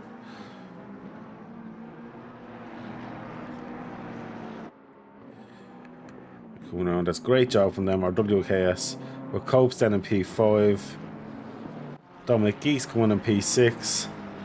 Neely in P7. Esposito in P8. There's a few people leaving. No, are we leaving? I'm not sure. Ryan O'Sullivan P9. Usmanov P10. Poole in P11. Chizingas in P12. Oliver Anderson in P13. Fabrizio in P14. Okay, there's cars moving everywhere. Anyway. Yes, that. Car. Callum Wilson. I think he was doing donuts. Not very successfully. No. Oh, look at that. Sideways, That's bro. everyone's worst nightmare to go to break markers. Le Dominique crossing the line here as well. Oh, Balls and Drum Step Brothers is deadly. The Harry quote, deadly. I want to see soon a PT Cruiser in pink in this game as a GT car. I'd happily get one and try and do it for you. A PT Cruiser in ACC, right? Saying 0% practice, 100% skill. Okay, Right. so I'm going to read out the tattoo that Baz has on him from the quote from In Bruges. It's a little bit long, and there's a certain word that is repeated several times, but I'm just going to do it anyway. So basically says, Harry, let's face it, and I'm not being funny. I mean, no disrespect, but you're a cunt. You're a cunt now, and you've always been a cunt. And the only thing that's going to change now is that you're going to be a bigger cunt and may even have some more cunt kids. I think that's a nice, right. it's a nice sentiment, I think. Very good point to come back in. I appreciate that one. But yeah, no, that is it. That's been a great race there from the guys. I do love Kyalami. It never really ceases to disappoint. And thanks everybody for joining and watching. Alpha, Neens, Aces as well. Absolute legend coming in. Give Aces YouTube and Twitch a follow, and his Twitter, Aces444 Racing, you'll find him. And of course, he'll be doing some bigger things with his race as well. Once those pedals come as well, you'll see him doing some. I'll be in the wall in seconds, don't you worry. But sure, you'll get there. And before we go, I see Oliver Anderson's after joining in. So, Oliver, how was that for you, mate? Where to begin? 2 solo spins, and then I think I got taken out, but it was fun. The first solo spin, cold tires and touching a curb. That put me out of contention with Dominic. Unfortunately, then I at least got to come out behind Esposito and following him close. Just very difficult on this track to stay close to another driver with the dirty air, I must say. And then I had some frame rate issue for some reason. That cars were rubber banding a little bit on my screen, so I couldn't. I didn't really dare to make the move on Esposito.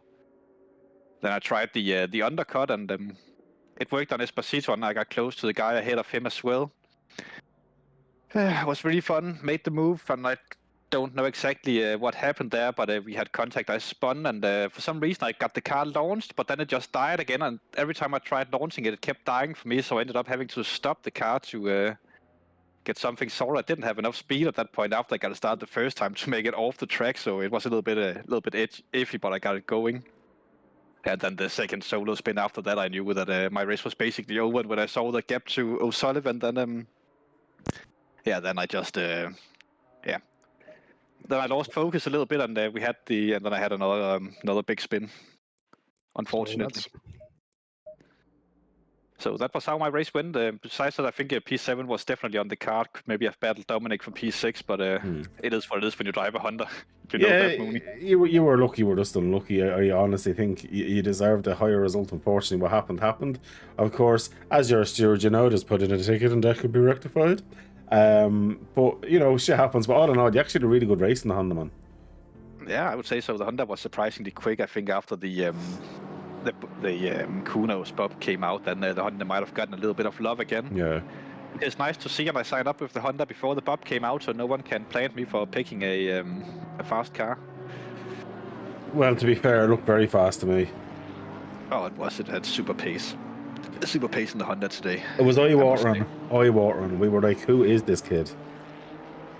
But what I'm going to do, though, if you don't mind, I'm just going to say congratulations to Gary. I'm sure that was absolutely fun and crazy to be driving in that race for your point of view. Yeah, it was a good crack. Had a good fight with what's your man, Welderhauser, I think it was. Oh yeah.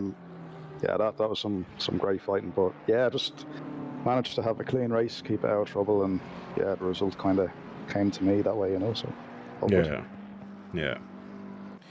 Well, that was great race. I was really impressed. The new guys that came in, the three of them took over the top 5, first, second, and I think fourth it was in the end for the WQS team. Yeah, there was nice pace through the field, wasn't there? Like you could see, like even when I was coming around to lap a few guys, like you could see them in their own little battles. Like so, yeah, like right throughout the field, there's like clusters of people at the same level. So yeah, it's really good. Great to see. Yeah, it was definitely enjoyable. Unfortunately, Chris got murdered once. I think his frustration got the better of him then, and he dropped it again, and that was it. What I seen him. So I think I was like 4th or 5th in that train, and Chris was leading at the time. And Yeah. I could see the lads in 2nd and 3rd like sticking a move on Chris once or twice, and yeah, I just had a feeling something would happen, and yeah, it was proved right, wasn't I? What happened actually? Who like? It was the lad in 2nd, Wildhauser, just kind of done a bit of a late break up the inside, and there was contact. It'll have to be looked back at to understand what exactly happened, but at the time when we looked at it, it just looked like it was a bit of a dive. But you know yourself, you have to look at it before we can really make it fair. Yeah. One of those things. But all in all, look, honestly, it was actually quite a good race. Obviously, I love Kyalami anyway, so I would have loved it. But the Jags made it, lads. There was 2 Jags that sounded like Spitfires going around. They were so cool to see on track. They were very much outpaced in this one, but they were so nice to see some Jags on the track. You know, beautiful cars, fun cars, fun when people pick different cars. And then 2 of them, 2 Jags on the same server. What lucky day is this? 2 Jags and 2 Hondas. It was like my birthday at once. It was. Yeah, it was great. Aces, do you have any questions for these 2 lady boys? We both raced really well, to be fair. I only got to join in the, I think the first hour, but very well done to both of you. Obviously, you didn't get killed like some drivers did, and you did finish the race, so very well done to both of you. Thank you. Yeah, well done, lads. Well, look, I'm going to end the stream there, guys. Thanks for watching. Thanks for getting involved in the chats. It's been very active throughout. And again, Aces, thanks to you, mate, for joining in. And we will see you all for Wednesday, where it's actually going to be Ricky on Split 1. I can get him to have a bit of a break. And then Aces is, of course, doing Split 2 as always on his own channel. So make sure to follow him on Aces 444 Racing. And we'll see you then. Thanks very much. Bye. Hey.